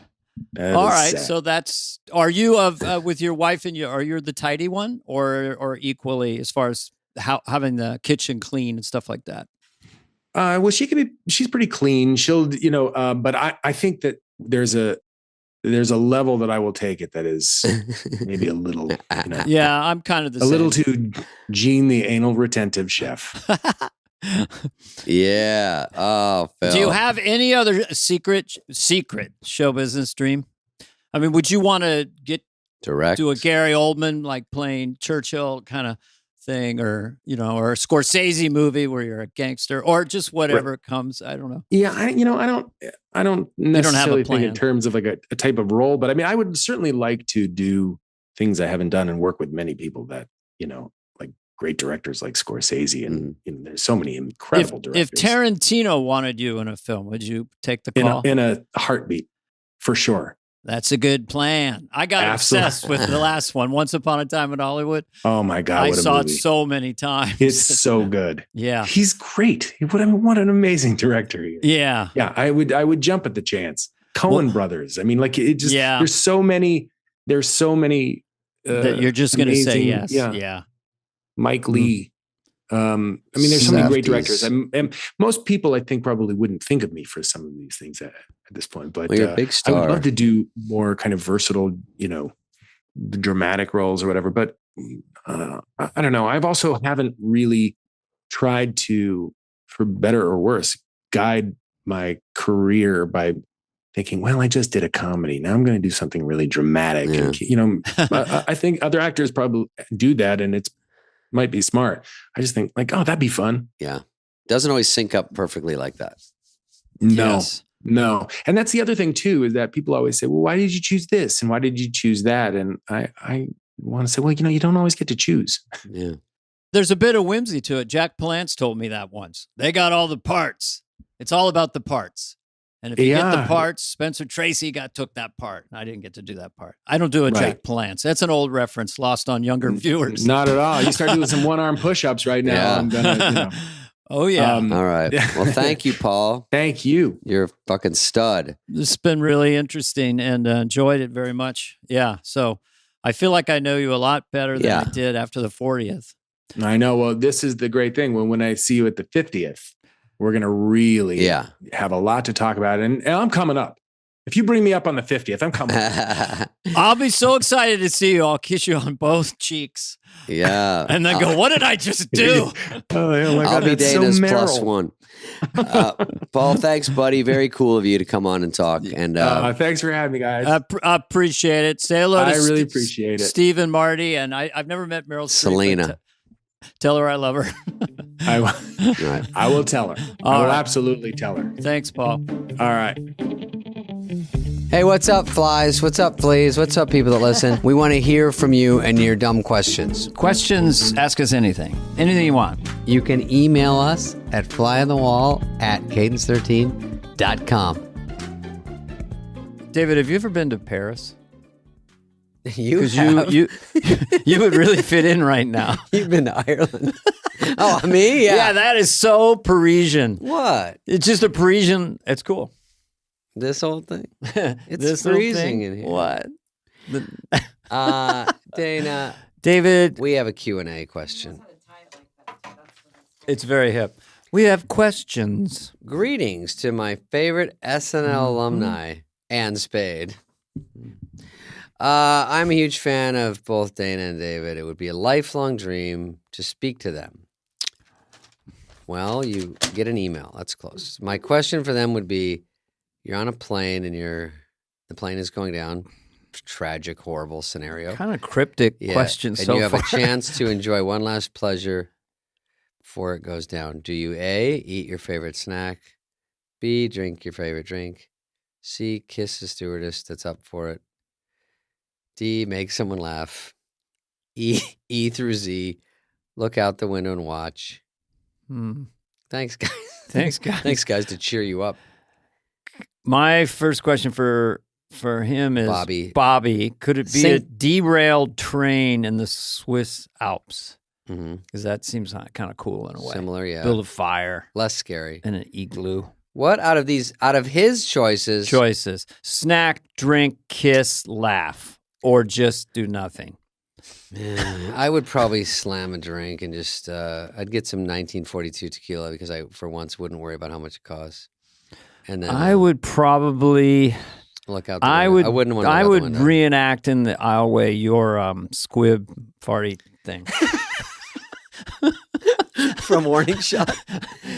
Dude, Warning Shot. Yeah. You sent me the trailer. Warning Shot. Hell yeah, did you ever see the trailer? I did. It's hysterical. This is a great movie. Warning Shot with David playing like a mob heavy guy. Very serious mob guy. And one of our big famous people we interviewed said we should do a sequel to Warning Shot. It's a good movie, by the way. So I'm not making fun of that part. I'm making fun of a story I told about the shooting. Heather, do you remember that story? I always thought you should play a mob boss. I want to play a bad guy in the new Megan movie, so I'm going to check it. Megan, the doll that everyone wants to fuck. Megan, did you know Megan the Megan robot? 3 or something? What? Megan is the robot, and I saw a picture, and she's like, hi. I'm like, she's 9. Do we have to give her heavy eye makeup, Kylie Jenner lip kit? She's got her hair blowed out. Went to the blow dry bar. I'm like, can you just be a robot and get some fucking shit for me and like do beep bop boop? It's like, hey, what's up? I'm Megan. I have an OnlyFans. What's happening? Go ahead. No, that's a great observation. Is that off Megan, the top of your head? Yeah, it's a robot. What's your IQ, man? It's a robot movie. Oh, I know of it. I haven't seen it. We watch All Creatures Great and Small. Would you like me to do anything for you? Oh, yeah, go get the paper. Anything else? Megan? Oh, hello, I'm Megan, and I am a robot, and I'm hot. I know. Megan, can I change your voice? Because it's not as sexy going, well, I don't know, isn't that what her voice is? Yeah. Kind of nasally? Yeah. I am Megan, and I am a hot robot. We got to change her voice. Make her more hotter. Bobby, anyway, that question was awesome. Yeah, Bobby, good job. Fulfilled your wishes. This has been a podcast presentation of Cadence 13. Please listen, then rate, review, and follow all episodes. Available now for free wherever you get your podcast. No joke, folks. Fly on the Wall has been a presentation of Cadence 13. Executive produced by Dana Carvey and David Spade, Chris Corcoran of Cadence 13, and Charlie Finan of Brillstein Entertainment. The show's lead producer is Greg Holtzman with production and engineering support from Serena Regan and Chris Basil of Cadence 13.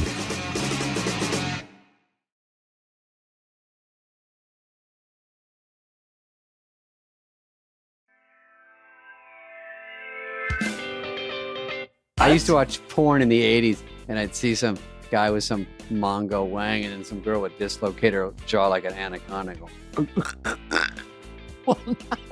And I go, is this even possible? Maybe I was mixing that up with a nature channel. I don't know. I don't know. I won't even go there. I don't even know what to say. I can't. What color am I? Yeah, sorry about these bullet holes behind me, but we're working on the house or something. Jesus Christ, some grassy knoll stuff going on there. Okay. Christ. Christ, Spade. Lots going on, Dana. If we're starting, let's start. This is Star Ted, and we're almost done. Okay. Hi, everybody. I have a story about Rite Aid, which is, obviously interesting I love. Already. That's already an eye catcher, ear catcher. Ooh, what happened at Rite Aid? Yeah, Rite Aid. Okay, I want to hear because go. So I have to go to Rite Aid, Dana. Celebrities, they're just like us. So I'm getting toothpaste. I go to the biggest Rite Aid on Sunset. It's literally got 15 items left, and it's about an acre. 15? I mean, don't do that. You can't abuse that. You can't abuse the look. Go ahead. Okay. So you're going down the aisle, and you're grabbing. I'm going down the aisle. Yeah. Mm-hmm. Okay. Figuring out my hair. Okay, I'm going down the aisle, and I see a guy walking in, huge dude with his shirt pulled up. Right. He's obviously on some hard times. Maybe he's homeless. I don't know. But he comes in and he says that there's two people working, and he's talking to them. I don't know what he's saying, but when I walk in, they go, "Sir, you'll have to pull your shirt down." By the way, I didn't even think they give anybody orders like that. You know what I mean? They usually don't say anything. But he goes, "Oh, I'm sorry. It's so hot. I'm drenched in sweat." But he's being very polite. That's all I noted. The big story. Okay, he's being polite. So he's still meandering around. I go get my 3 things. It is like a war zone. There's no toothpaste. In a whole aisle, there's one toothpaste. So I have to take that shitty one. It looks like Crest. It's like coloring, but it's not. It's obviously some knockoff. But I say, fine. So I walk up. Is it bare? I mean, there's just not much. Yeah, there's items nothing. out. There's none in that one. I did a video. Okay. Maybe I'm hitting him between stocking. I don't know. Yeah. So, but I get only 3 things. So I walk up, I get in line. Now the 2 helpers that work there aren't there, cashiers. Now my man comes up behind me with his stuff. I don't even know what he's getting. Midriff guy, Mikey Yep. Midriff. Oh, Mikey Midriff comes up behind you, right behind me, rubbing his stomach, just killing time. And then I am scared because we're just standing there, and so I go, I don't know where these chicks went. I try to buddy. I say something like, "It's me and you against the world." Right? Here, Yeah, I'm your pal. Make friends. Yeah, I'm your friend. Yeah. And then I look over, and there's Thrifty has like an ice cream cone part. Oh, that you got to have an ice cream store inside a Rite Aid. Yeah, Thrifty ice cream. Yeah. Right. So been there forever. They're in everyone. So she's down there helping some woman forever. And the woman's like, "Do you have Captain Crunch?" She's like, I'm like, "That's not an ice cream. Come on." And I just want to get moving. So the guy behind, it could be an ice cream flavor. Captain and Crunch. The lady's like, "Captain." I'm like, we don't. It's not. But anyway, the guy behind me goes, "Shoot, I think I'm going to have to steal this stuff. I got to get going." And who says that out loud? I go, "Yeah, man, I'm thinking about that, And then I only have 3 things. I'm not going to bankrupt the store, but I'm like, I should probably. By the way, the whole LA is on the honor system now. There's no real laws or rules. It's just like there's nothing. You either wait in line or you don't. You just leave. Yeah. So he's being kind of cool, but they don't come back. So he says, "Shoot, hey, I got to take off. I got to go. I just got to steal it." And I go, "Cool." I give him the thumbs up. Cool. So he runs out. Then he runs into a man and woman with their 3 kids. And he goes, "Ooh, sorry. I just stole this. I got to go. I'm in a hurry." So he goes in. And then I thought in my head, I go, "Where's he going?" You know what I mean? He's got jury duty. Why do you got to rush out? I just saw you up front laying on the ground. Yeah. He's got to get out of here. He's got to go. Yeah. Plus, I thought he was there more for the AC because that's kind of why I was there. But he just kind of chilled. And then the people, I go, "Oh, are you okay?" And they go, "Were you in bench warmers?" I go, "Okay." So it was just a lot going on. So we took a picture of them. Anyway, that's all. That's the whole thing. That's a good story, though. I think it's a good story. I like just from in a human level that you kind of were chill with the guy. Yeah. You were warm to him. He's probably hurting. And he was polite. Did he have no pack, 4-pack, 6-pack, or 12-pack? No, he was a little chunky. No, I'm not going to say that, Dana. Take it back.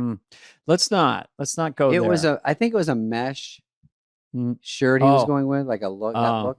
So I think you have to be pretty ripped to have that. I've been in line at Rite Aid. Or on the other side of the Rite Aid, someone is having a bad day. And everyone's waiting in line to get their meds. And we're all kind of, and then it's suddenly on the other side of the stores. Yeah. And everyone's like, everyone freezes. Will there be violence right now? I need my medicine. I probably about 5 prescriptions. Do the math. I won't say which ones they are. No. And sometimes you get a prescription. They go, would you like to talk to the pharmacist? And I go, all right. And they kind of meander over. How are you doing, Dana? Got any questions? No, I've taken it daily for 40 years, but how are you doing, sir? What questions would I have? Hey, been going up any at this comedy store lately? Like, these questions. He has some for you. Oh, yeah. Well, the thing is, I'm at a level of so-called fame that I can wander around a mall and wander around places with nothing. And then all of a sudden someone just goes, hey, I love the church slate. I literally get scared. I jump. Yeah. I forget that I was on TV. Yeah. That's funny. Yeah. You sure got a lot of fans out there. I'll tell you that. My pharmacist goes, do you know how to take these pills? I go, for a while, I've been putting them in my mouth and then drinking water with them. Does that still work? And he's like, yeah, you could do that. That's my guy picks up the bottle, shakes them near his ear and goes, hey, do you really need these? Really? Okay, now we're playing tennis. What else does your guy do? I go, like, if you have something that, like, if you have medication you have to take every day, I like when a guy goes, you can get 30 of these. I go, I don't want to come here. I have to come here all the time. Like, just give me stuff that I don't have to keep fucking coming back. Like you, the fucking great lady that does it to you. Oh, you want, I'm going to have to call Dr. J. Here's the thing that happens. So your doctor calls it in. You want one a day. So it's 30 for a month. Then you get the thing, you bring it home and it's 15. And then you go back and they go, the insurance wouldn't cover it. It was an extra $1.38. So we only gave you 15. Exactly. I go, here's $10. This will cover the next 5 years of that. Just give me all of them. What's leap year? We gave you 28. Well, if you get sleep medication, it's like a bank heist with certain people. It's like, okay, that's what you want. I don't know if it's ready. All right, I'll wait. Mm-hmm. Okay. Dude, they tell me cough syrup, same thing. They go, why don't you wait over there while we push the fucking bank robbery buzzer so the cops can... I'm like, I need cough. It's codeine. I'm sorry.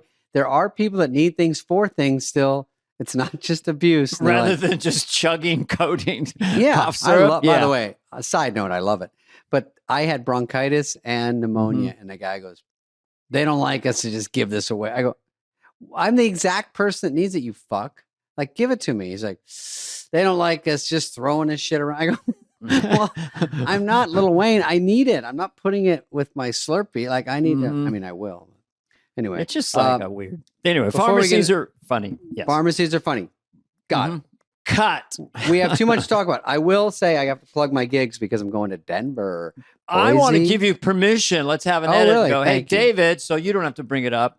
Yeah. Where can your fans see you in the ensuing Dana, months? you know, this is hard to talk about. I know you don't want to showboat or promote, but please just do it. I've got the Venetian coming up with Nikki Glazer. I've got Minneapolis, Indianapolis. I've got Hartford, Connecticut, 4 in Florida, Boise. Look at this shit. My neck of the woods. Seattle. We got Providence. R.I. Oh, yeah. We got Kansas City. Oh, Denver. I'm filming something, so I got 2 that night. I wish I had a map. I can't even keep track of October 11th, I think. Yeah. Anyway, other than Denver. Denver. Yeah. Who?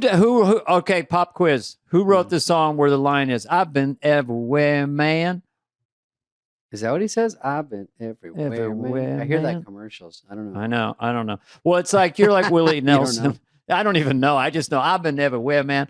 You're like Willie Nelson on the road again. Yeah, I know that one. Can't wait to get back to Indianapolis. Before we get to our but anyway, go see my friend David. He's go see my friend David. One of the funniest people in the Western Hemisphere. You won't be sorry. And we have my last question about the Olympics because we got a few stories coming up. Then we have a guest at the end. Whoa, we got a guest at the end. Good one. We can say his name. Should we promote it if this is the first part of this? Well, they can stick around and figure it out. Okay, stick around. It is Olympics oriented, or as my friend says, orientated. They're both. We're the first podcast in our quadrant to have the Olympic gold medalist, Cole Hawker. Oh yeah, Cole Hawker. And I'm a track nut. We do a deep dive. He's very charming. So listen to that. Stay tuned for that. Yeah, stay tuned. That's in a couple minutes. Between that great thing though is us doing whatever we do for a few more minutes. I will say in the Olympics, did you see? We did talk about Snoop, but Flavor Flav is sort of floating around. Love that guy. He's funny. I think they got him because is his big clock a stopwatch? Mm-hmm. That would be smart. You know what I mean? He goes, go. Ka-ding. Yeah, if he modified it to look like an old-fashioned big stopwatch and was timing people, damn, that would have been fantastic. Standing with his hat sideways. Yeah, and he's got a little clipboard. Blam. Oops, real gun. And the runners can read the result from 100 yards away. Yeah, while they're running. Yeah. Okay, I'm doing pretty good. Also, he's very mysterious. He's like, does he have a social security number? Like, I don't know him because a guy kind of comes out of the woodwork, then he goes away, comes back. Not sure if he's rapping anymore or music. I don't know. But everyone loves him. I just go by the premise that there's so much show business that no one knows what anyone's doing. If you told me Flavor Flav just did a European tour sold out, I go, oh, okay. Oh, okay, yeah. Who keeps track? I mean, you just tell people. Yeah. I should tell people that too. That's a great point because you just don't know. He just sold out stadiums and you go. Yeah. Oh, I didn't know that, man. So if you were going to not be David Spade and name yourself something, what would it be? 5 seconds. Spudly Spud. Okay. Does it have to be like that? What's your? No, that's good. I'd be Dana the Dew. I'd be Big Dick McGee because that one people want to try to figure it out. Like, is it true or is he just saying? Mine would be it won't fit easily. Mine would be bring some WD-40. Whatever that means. Okay, we'll do poo later. If I was Flavor Flav, would you? At a certain point, I'd get like an aluminum clock. It's too heavy on my neck. I couldn't pull that thing around, you know. I'd have the money to get a solid gold clock. He does have money, but... Oh, yeah. Well, please answer me this and tell me this. Flavor Flav must have a deal with Kool-Aid. Kool-Aid, Flavor Flav Kool-Aid. Oh. Yeah. I want apple. I want cherry. How about Flavor Flav? What? What Flavor Flav do you want? You'll find out later. Yeah, that's it. Okay. It's for a 7-year-old. I want Flavor Flav because it just sounds different. Okay. I thought you were going to say Timex, like he should get a deal with a clock. Oh, I was going by the nickname. That nickname has nothing to do with time. He should have been called the Human Time Machine. Flavor Flav is a cool name. That's a smart one to get. It's hard to get. Yes, it is. Okay, let's go do some headlines because we got to get to our guests. So I don't want to waste too much time. Let's do it.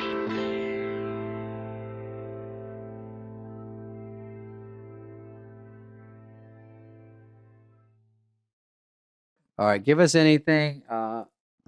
I have these things, and we'll just say, okay, before they start, let me see. Is this about the Olympics? They wouldn't do us like that. I'm clearly hallucinating right now. It looks like an let's Olympian. Just see what it is. We'll figure it out. Sound up. We're going to talk about this when I calm down, but what just happened? I know that they did not advertise this as confirmed musical guest, Red Hot Chili Peppers, Snoop Dogg, and Billie Eilish, and then have those 3 artists zoom in on a Zoom meeting and put it on the screen, the small screen. I know they didn't do that. I know they wouldn't sell tickets in good faith to people here in Paris and say, come on in, we know all these artists. And then show a small TV screen of them zooming in. I know they wouldn't do that. I think I think they're in Malibu, Dana. I think. Yeah, they wouldn't do that. They were in L.A. Yeah, I love they it. Were I in like Malibu. your attitude. They would not do this to us. You're selling tickets to a concert at the end of the Olympics with Red Hot Chili Peppers. And Snoop, was it? He's there. Snoop must have got some kind of supersonic jet because he doesn't play. To make sure I'm not there. there for the advertised show. That is a bit of a bamboozle, and I don't like to use that word, but I think it is. What? I'm clear what she just said. So they said, I'm going to Def Leppard in a couple weeks. Yeah, with Journey and Steve Miller. Yeah. So I go to SoFi Stadium, and they put up a big screen, and they're doing a show in Paris, and I'm watching that. Oh, that's what happened. Yeah. They were all here in America doing the concert, and they saw it on a Zoom call.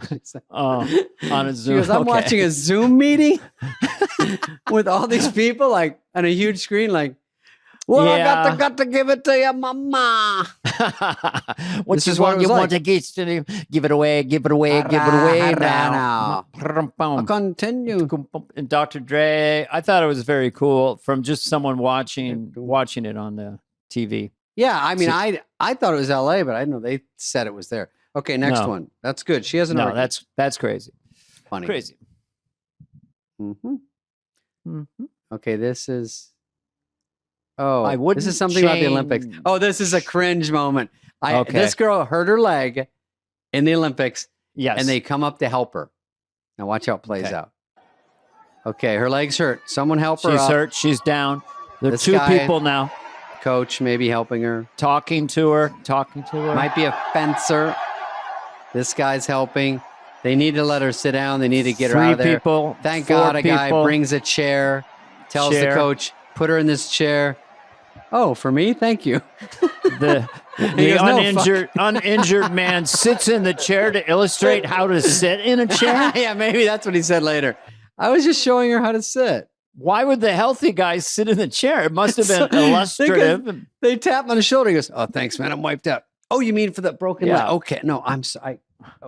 It was so quick. It just looked so comfortable. He had bright yellow pants on. He couldn't resist lowering his butt into a chair. God, if Spade saw a chair and I was standing for more than 8 minutes, I'd be fucking, give me that. God. Your thing is you're always trying to stand. You're always trying to stand up. I'm always trying to stand, and when I'm standing, I need to sit. That's what a bad neck will do for you. You just want the other one all the time. I think you got to go to Rite Aid. You need some medicine for that. No. That guy had to go. He goes, I got to get going, man. He goes, do you have I go, what about me? And he goes, are you on a TV show right now? I go, he goes, not right now. I go, no. He goes, I got to go. You don't need to go. I got to go. There's your thumbnail. That's another good thumbnail. With the straw. I don't have my eyebrow shoots up. I got to tame that down with some Gorilla Glue or something. Jeez. Well, I'm on it. Okay, next one. I'm working our way to the guest. Oh, this is funny. Wait. Oh, that the average Olympian in the Olympics is prettier than Miss Universe. I mean, that Miss Universe is very pretty, but I thought Miss Universe and the average Olympian. Well, I would say, and I don't know whether it's age related, but there seemed to be a disproportionate amount of extremely attractive athletes. So it, I'll say from Heather's listening, from the female perspective and the male perspective, it seems like you're winning the life of lottery. Yes, you're going to be super talented. You're going to the Olympics. You're going to get paid millions of dollars, and you're incredibly good looking. Oh, okay. Thank you. Yeah, that's right. And there's pretty split, that equal amount of female and male great looking people. It was more the great looking Olympics. It was, everyone was like, all the runners, all the dudes. I'm like, this guy's a stud. One guy had a headband. He's cool. I'm like, God dang, they get it all, I guess. No, I got their sunglasses. They're taking them off. I don't. They're taking them off. They're taking off his glasses. What's up? I don't think they did it intentionally, but someone put up a sign, Orgy Village, and they took it down instead of Olympic Village. Oh yeah, let's roll a clip from fucking Olympic Village. You got more thumbnails than a thumbnail factory. I'm just trying to keep it alive over here in my fucking Beirut wall. There it is. Does my hair make you happy?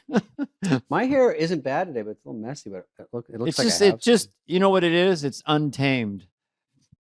Yeah, my face looks like I slept on it for a couple of days, but it's waking up. It'll wake up in a couple. When I try not to look at my picture. I'm just focusing on you. I took all the mirrors down. This is my only mirror. When I'm on Zoom, I go, "What the fuck?" Mm-hmm. Okay, next one. We're getting there, Dana. We're kind of. That's all right. Oh, this is what you do when you're rich. Mark Zuckerberg made a statue of his wife in his backyard. Wow. Money to Burn Productions. It's gigantic. She's tied like up in kelp, an Adonis or something or something. That's her hair or something. I'm gonna call it 10 million for that. Yeah, I would do it for him for 10 million. I'd find some old green statue from like Avatar, outtakes. Did you see that Zuckerberg, we had the robotic kind of Chia Pet hair and sort of the glycerin face all smooth. And now he's got all kind of frothy hair and is wearing casual clothes. Yeah. He's having a midlife crisis at 38. He wants to go back to 17. Go ahead. I want to look better all the time, and I want to get enough money to where I look great. And everyone just goes, "What happened?" I go, "I don't know. Nothing. I just look way better." Well, they got all kinds of Dude, that stuff. ship he has, that huge monster, 3,000 Zuckerberg or warship Bezos yacht. It's all the same. They go out, and each one has a pharmacy on it, probably, a Pilates studio and a surgical center and urgent care. And a small army and a helicopter, and a helicopter repair shop, bowling alley, all the accoutrements. Some of my buddies went on those yachts this year, and they're like, you wouldn't believe it. It's unreal. They just like famous people walking around because they get paparazzi, Well, I put this out. Any Saudi prince that wants David and I to come to their party and just hang out and be charming, we're there. We'll do 20-minute set at night. We'll double. We'll do a 20-minute set. We're not cheap, but we're less than Beyonce. Yeah. Okay, next one. Okay. We're like a real professional show. Okay, is this funny? Let me see. It is kind of professional. That's not okay. Today. That scared me. I don't know what this is. Okay, here's the video. A kid with his... Oh, he eats this fucking hamburger. Oh, gross. That's how wide he can open his mouth. That's like an anaconda eating an elk. Is that real? I mean, no. So people listening to this, he opened his mouth like Alien in the first and second Alien. He had a second set of teeth. I mean, he dislocated his jaw. You could have put a football in his mouth. Exactly. What? I used to watch porn in the 80s, and I'd see some guy with some Mongo wang, and then some girl would dislocate her jaw like an anaconda. Go. Well, no, and I go, is this even possible? Maybe I was mixing that up with a nature channel. I don't know. I don't know. I won't even go there. I don't even know what to say. I can't. What color am I? That wall is dark green behind me, so that shows you everything. I have blinds and things and go ahead. Okay, next one. I'm the color of my room. It's all brown. You look good white. though. You look crispy. Yeah. Okay. Crispy. Oh, this is a good Farley. Okay. But, Farley was on Leno. I don't think I saw this clip when it happened. Yeah. I went on with him a couple times, but this one, Shannon Doherty was on SNL. She was great. It's very striking, very pretty. Cool. Lots of fun. Did a great sketch with Sandler called The Denise Show. Was just very game. So they're somehow on Leno together, and of course Farley interrupts her the whole time, and it's hysterical. Yes, Chris and I did Saturday Night Live together. Oh, sure, that's right, of course. And we had so much fun, and I thought he was such a nice guy. And then I ran into him much later at a True Lies premiere, and he had no idea who I was. Oh. That's not true. You're serious. You know something? I was blind drunk. Blind drunk. Let's face it. Oh, I guess that's the answer. Like this, still women, they come, they go. Ladies. He keeps grabbing it. Actually, he would go for you because I understand you're cooking. You like doing the whole cooking thing, so. Yeah. Who wouldn't go for her? She's gorgeous. And she cooks. The girl shower scene. Oh, do you have a girl shower scene in that? No. Hello. He's rubbing his... Pause and rewind. 2 words. Pause and rewind. Have you met? How fucking funny. What a talk show masterpiece of Farley just can't stop screaming and maybe wasted, but his scream and the rhythm of it. It's like Kennison had one and Chris had his own voice was so good. That deep, crazy voice. Rough and raw and the commitment of it. It's just you can't not laugh. I have to say, almost every girl who came on that show had a somewhat of a crush on him because he was so hilarious. He'd grab you and he'd go back and he'd get nervous and grab and then yell something stupid and feel stupid. But couldn't take your eyes yeah, he was always undercutting himself and self-deprecating, and he kind of leaned down and so, that's Dana the lady. Grab you, choke you. Hey, lady, choke you to death. Never called me Dana. Never called me Carvey. Just lady. Boop. There's the lady. Yeah. Oh yeah. He would be great around. Oh, anyway. Okay, go ahead. We'll get too sad. Okay, go ahead. What's the next one? Okay. Oh, this is the one I told you about last week. Okay, we can end with this one. This was Suni Lee, who I think is so adorable. And she's talking to herself, but we couldn't do it. We found it. This is the one I was She's going to do a lip reader says what she's saying. As she's nervously waiting to do the pommel horse or the balance beam, right? Yeah. Or the floor. Okay.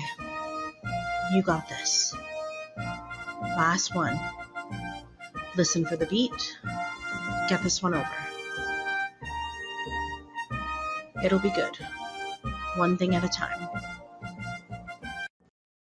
Isn't that cute? Wow. That gave me chills. Me too. I don't know why I liked it so much. I thought she's just thinking and she's got the whole stadium and she's like, because everything boils down to that one Olympic run you're doing, whether the floor, whatever, but too cute. I think, like with golf, you have 5 minutes between things. They have so much time to wait. It's not like basketball, go instinct.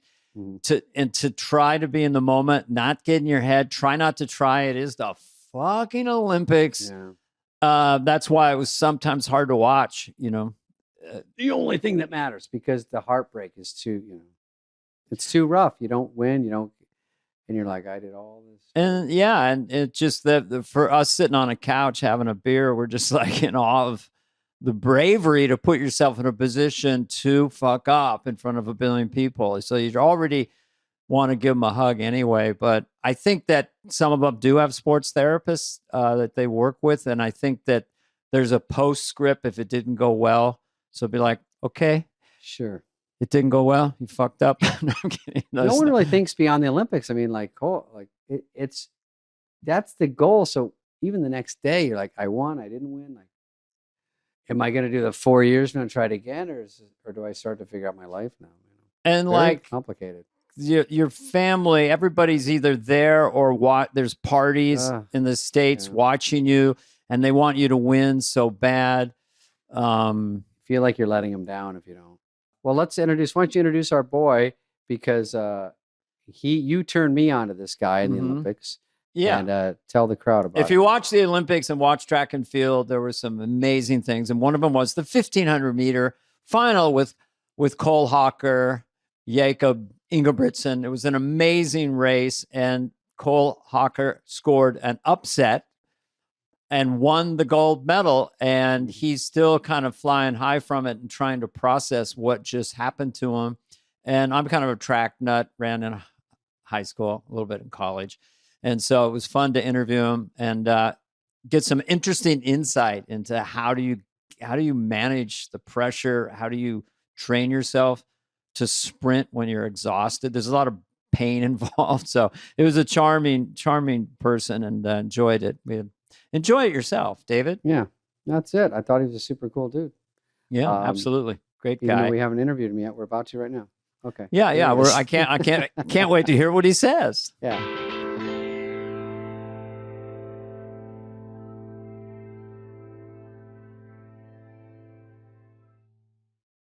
Well, first of all, congratulations. I've seen a few of your interviews online and stuff, so I understand where you're at. I just wanted to say, as a fan, because I'm a track nut, you know what a track nut is?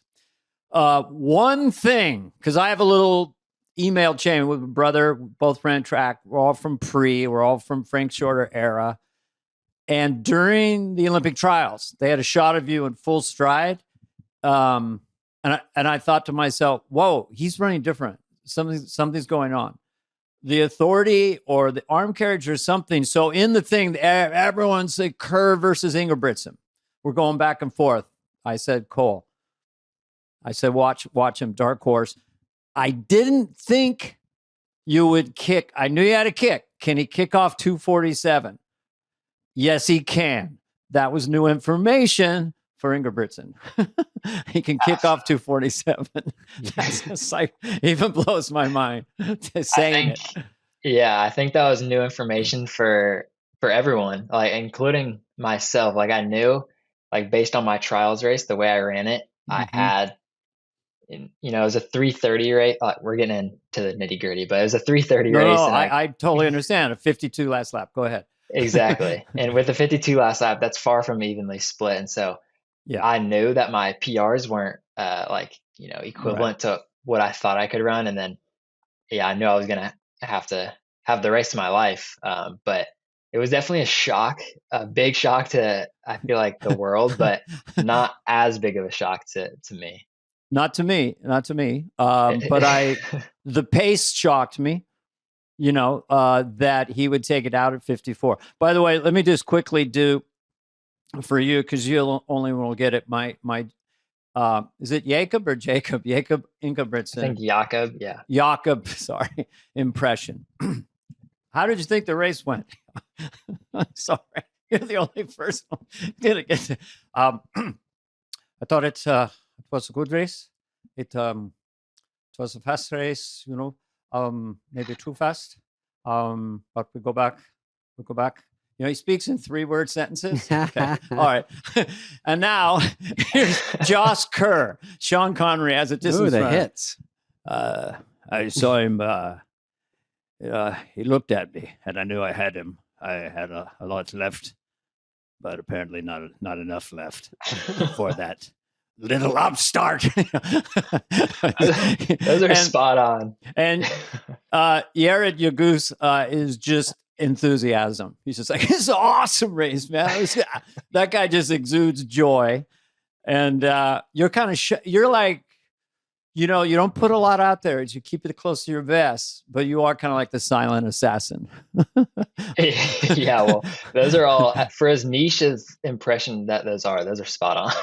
28 people are having a joyous moment. Cole, here's my impression. The pole vaulter that hit his wiener. Picture this. This is the bar. I'm going to stand up for this one. No, I'm kidding. This is brilliant. No, even if the bar is this big, mine still doesn't look big enough, so I can't even do the impression. Spade was obsessed with the wieners hitting, pole vaulters hitting everything else. Private. But I have a real question for Cole. All right. One is, I only have two, because Dana's a super runner. One question. You could have two when questions. I'm watching, because Dana told me to watch this, because he's a fan of yours, and he says, watch this race. And toward the end, I mean, you're sort of in the back. You come up. I'm putting it in real layman's terms. You come up. You're getting closer, closer to the front. Everyone follow me? Striking distance. And there's a difference. Striking distance. It looks like you're going to make a move, and you got boxed out a little bit. And then you faded back, and then you saw like a hole, and you came on the inside. But I thought that fade back, it's too late to do one of those fade backs because you were giving it something. And I thought, oh, fuck, there's nothing left. And then you pushed on the inside. I was like, oh, my God. Is that what happened? You pushed on the inside, and then you kind of caught him off guard or something? I don't know what happened. Yeah. I mean, that's why I think the race is like resonated so well, because everyone can understand it. It was just a really good race. Like even if you don't know anything about track, but I ended up passing on the inside, which like I was talking to reporters directly after the race, and I actually didn't remember if I passed on the inside or the outside, which kind of surprised me that I didn't remember, and just showed me that it was instinctual, I guess. You were in some other place. It was. But the interesting part for me is that it just because this is, I got to say, I think the greatest 1,500 meter world-class race and Olympic final. I think for a layman, I mean, I had people in the room, not track fans, going crazy. But it seemed like Ingebrigtsen was a little bit sharing lane one, and so you ran up him a little bit. So you broke stride. So technically, you're a 3:27.40 probably without that. I'm sure I know you've thought of it. Yeah. Oh yeah, I thought of it. So then, if for people to understand, it's the worst thing can happen to you. It was like a half break, a full break. You don't get the gold. It was just like a quarter or half break, but still. And then he drifted, maybe thinking he was gonna make a move on Kerr. And then you got that little squeeze. And then, the whole thing happened like that. But it was just mind blowing to watch. Yeah. Yeah. I mean, I did notice after the fact and coming down from everything, I'm like, there's still half second in there, which is saying a lot considering it was about a 3-second PR already. But yeah, those little, anything stopping, especially at the end of a 1500 at that pace can be detrimental. I just wanted to ask you this because there's always winning the race and there's winning the Olympic gold. But now you walk around as a 3:27.65 guy. And that is its own high. Of course, it's not the gold is the goal, but it's a trip to have a PR for a world-class athlete to PR that big. 3 seconds is an eternity. And you did it in the Olympic final. I don't know. I'm doing all the talking. You're nodding, but go ahead. What do you think? No, yeah. I mean, that's how you're breaking it down is kind of, the same thoughts I'm having about it. But I guess again, I knew a fast time was coming. I mean, sub 3:30 has been my goal since 2021, since the last Olympics. I ran 3:31. And I was, the goal is always to win. But then in the back of my mind, being sub 3:30 is, that's like a league of its own. And for anyone that's not a super nerd of track, it's sub 4, which is a big deal in the mile. Mm-hmm. And then the 1500, the equivalent to sub 4 is probably around 3:43. Yeah. For the 1500. Mm-hmm. Just to kind of give some perspective on, sub 3:30 is I don't know how many guys have done it, but it was a big goal of mine. And the past 2 seasons were interrupted training by injury, which, that's half the battle in this sport. And the year after the Olympics, 2022, the previous one, I was sidelined, completely for about a month and a half. And that was leading up to the US trials. And so I didn't even make the US team for that year. Was a world championships. And then the next year was another world championships in Budapest, which is this past year. And I had to start my training about 2.5 months later than I would have liked to with some Achilles stuff. And so what I'm saying is these past 2 years have been interrupted. And I made it to the world final last year with very truncated training. Mm-hmm. And I just was like, if I can get this uninterrupted, I know how good I can be. And that was just the name of the game this whole season. And it's pretty much day by day, week by week, and track and field and trying to stay injury free. And I kept stacking those days and weeks, and I made it to the US trials. And I was like, I told myself, I've done everything I could to get here. I've stayed injury free. And so let's see what I got. And I had the race of my life. And then the same story can be said about the Olympic finals. And just, I think that big jump in time, again, is a shock on paper, but I knew with this uninterrupted training, I was fitter than I've ever been by a long shot, and that those times were coming. The past 3 years, I haven't missed a workout, and it just, not really an option at this level. It's not, I don't want to get out of bed today. But the options are those little fine details where, it's easy to skip those, especially you have a great workout and you just want to lay in bed. But the smart thing to do is go get a massage, go, have a really good meal, all that stuff. Well, your new best friend, Ingebrigtsen, he talks about overtraining and running a race before the race, which is also a disease that can happen. you're just training, you're not tapering as well, and you want to train. So you must have come in very, very rested. You peaked at the trials, and then you had like a few weeks, I don't know. Is this fascinating to anybody? Because to me it is. But I want to go back to the race for a second, though. What Josh Kerr said, he said the pace was so fast. He said, I went to sleep. Like he lost his hearing going out in 151. So I don't know if you'd try to go. Did he mean he went into a zone? But he said it was so fast, I just decided to go to sleep. And he's running 54-second pace.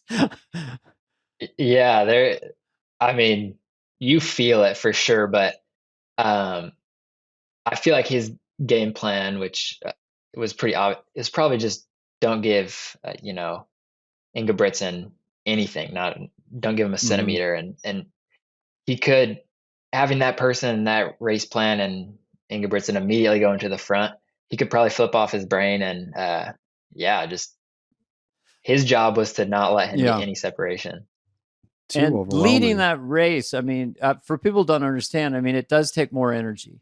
So you kind of, if you're watching it, Ingebrigtsen's one of the all-time greats, but you're like, I've never seen him do this. It was a little warm, a little breezy, and it gets very lonely. I don't care who you are up there, in the front. Yeah. Setting the pace. Right? Yeah. Yeah, exactly. And I mean, everyone is in agreement. Like it takes like a lot of balls to go and do that with that caliber of. He's in a good way, kind of crazy, but he's in a wonderful way. Exactly. Cole, are you allowed to wear any shoes you want? I think as a regular person watching, does it have to be a certain brand, or can you just say these are my favorite running shoes, or do you have to switch to some Olympic shoes? I'm sponsored by Nike. Oh, okay. And is that what it was there? Mm-hmm. Yeah. And so at the Olympics, at least like Team USA is sponsored by Nike. But they say you can wear whatever shoes you want. Oh, that's good. That's good. Yeah. They're not going to mess with everyone's little. I thought they would. I would be like, oh my God, here's your shoes. And you're like, I like these old ones, whatever they are, that really work for me. Because it's so, like you said, everything matters. So you have to be comfortable. You have to feel like you're running the right stuff. Okay, that's a good question. That was a good question, Spade. That was really good. Also, I have a question. Okay, go ahead.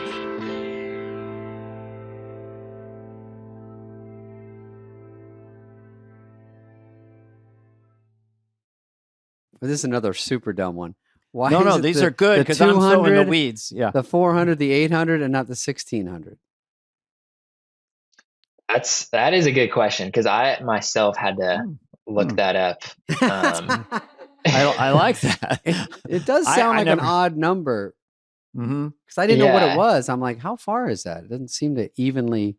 It doesn't make sense. The best answer I could find was that they wanted to do 4 laps, but to start on a straightaway. But the 800 doesn't do that. The 400, so that really doesn't check out. But that's the answer. That story. We already had our fact checkers. I know, because if you're born under the mile, you're always trying to equivocate to a mile, or even a metric mile, be 1,600 meters. And I figured out the pace Cole was going. If you could have sustained it for another 100 meters, your sort of metric mile would have been like 340 or something. Something crazy, What happened to yards? Did they go away? I mean, is the U.S. the only one that cares about yards anymore? Because they really in the pole vault they go, or high jump, it's 2.641. I got to do on my phone. That doesn't sound high to me. 2.6 something. Yeah, I want to hear 8 feet. That's not even 3 whatevers. Yeah. Hate the metric system. And they go, it's going to catch on. But that was in 6th grade. So it hasn't quite got on here, but I guess the walls are closing in. Yeah. Olympics. America don't play. Okay. My next question is, okay. So you're famous for your kick. So I'm trying to think the equation. Yeah. Why? There's the mental emotional part. There's maybe just like, say you guys ran a 50-yard dash, the big 4, you'd probably win that, just the quickest fast twitch fiber, like in just a fresh 50-yard dash, you would destroy Ingebrigtsen. You're trying to set me up for a headline. Yeah, I know. We just need you to say that. Sorry. Say it very clearly. I wasn't. That's my sense of humor. But I assume you have foot speed, but then you also have to have the VO2 engine. And then the part that's kind of, at least in high school, it would be sort of emotional or a little bit angry, not at any particular thing or the universe, but just like, fuck this, because you're really in pain and you want to get to the finish line anyway. But I don't know, just talk about what makes someone have a kick like yours. What is the magic? Is there anything to it, or just mostly just, I want to kick?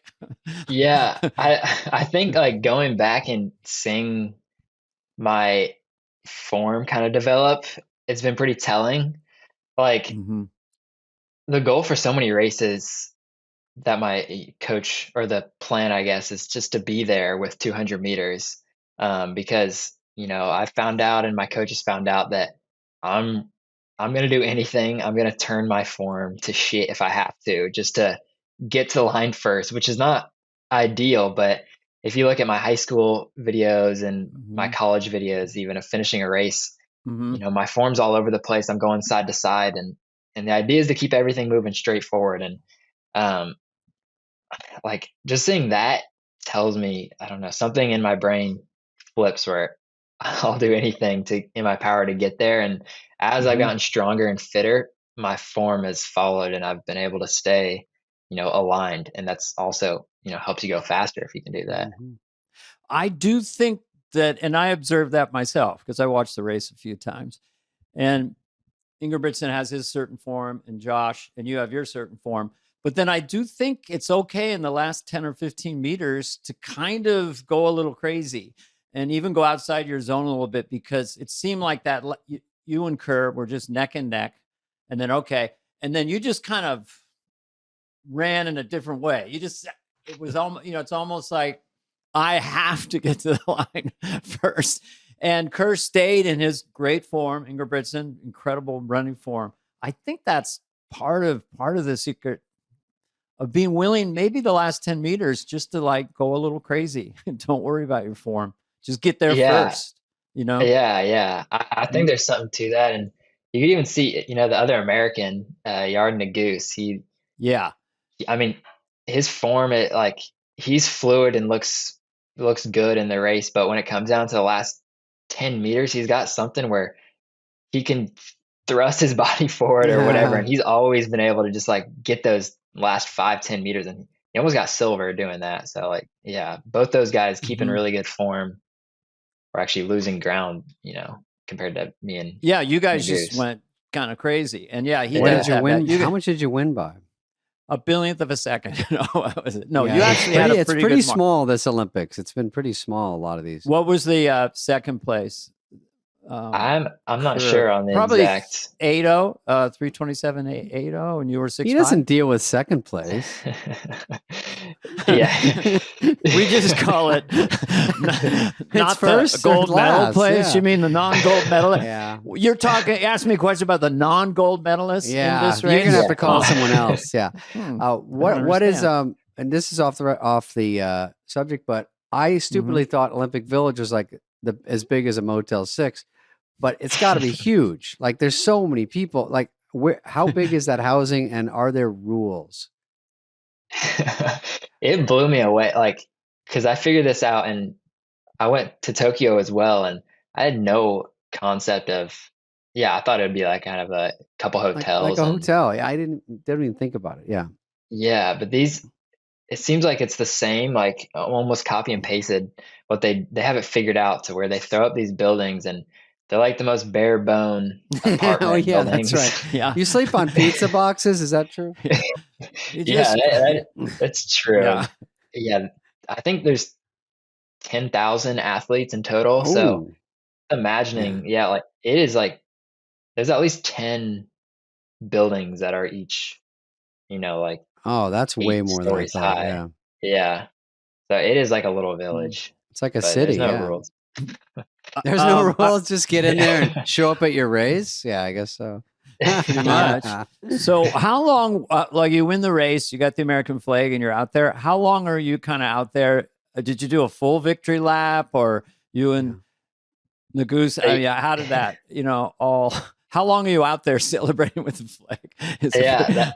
That's actually a really good question because I finished the race and it's, you don't prepare for after that. Sure. Yeah, you're not. Yeah, as much as I know. And so, like, I was running around, and luckily, aimlessly.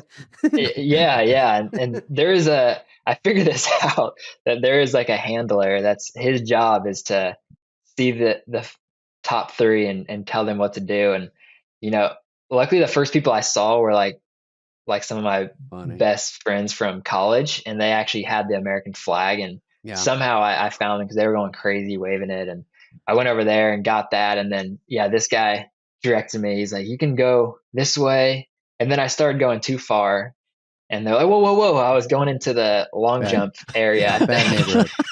And no, I didn't get to do a full victory lap. Just like he goes too much.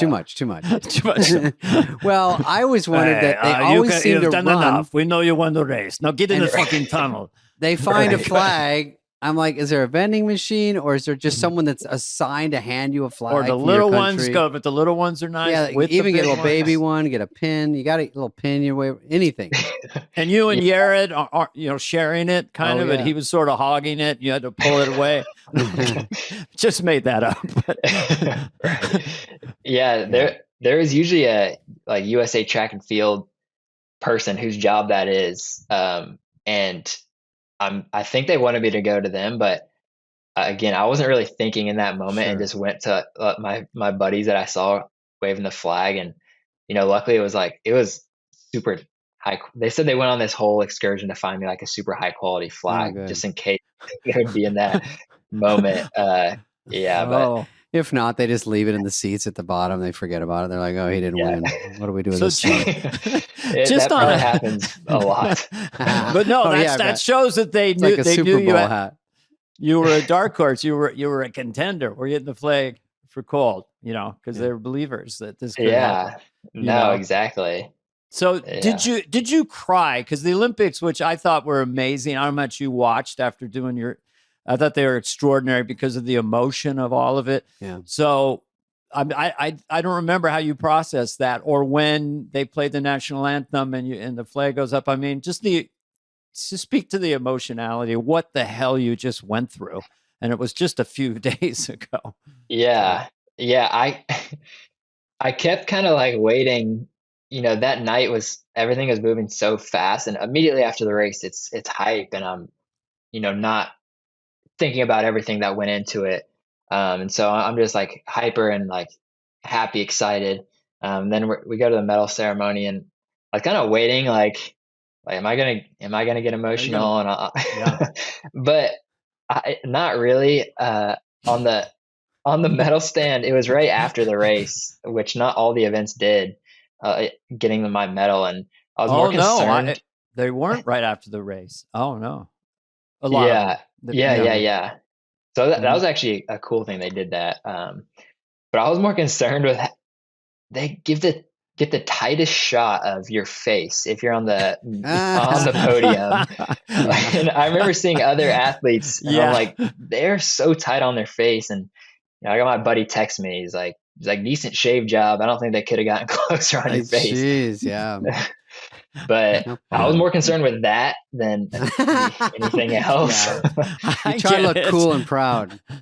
Exactly. I'm like, what is the correct? What's the attitude you want to have? Do you want to be bawling? Do you want to? That's right, or sobbing, or just laughing your ass off. Yeah, I'd say like the most emotional I got actually was like I'm in the airport.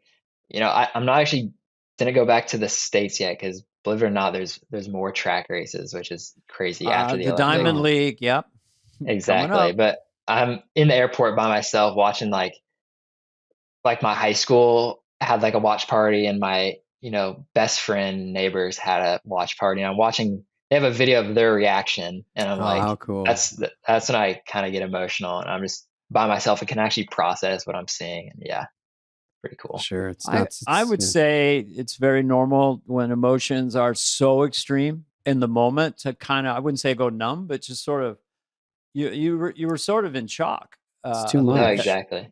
Yeah. And what I wanted to ask you, just for yourself, because what I observe is when the race was so brutal and so violent, and everyone went all out, but you came through, and it seemed like you recovered just because of the emotion in like 3 seconds. Did you even go down on your knees or anything? I mean, I think you went through like, what's up? Why don't you lay down?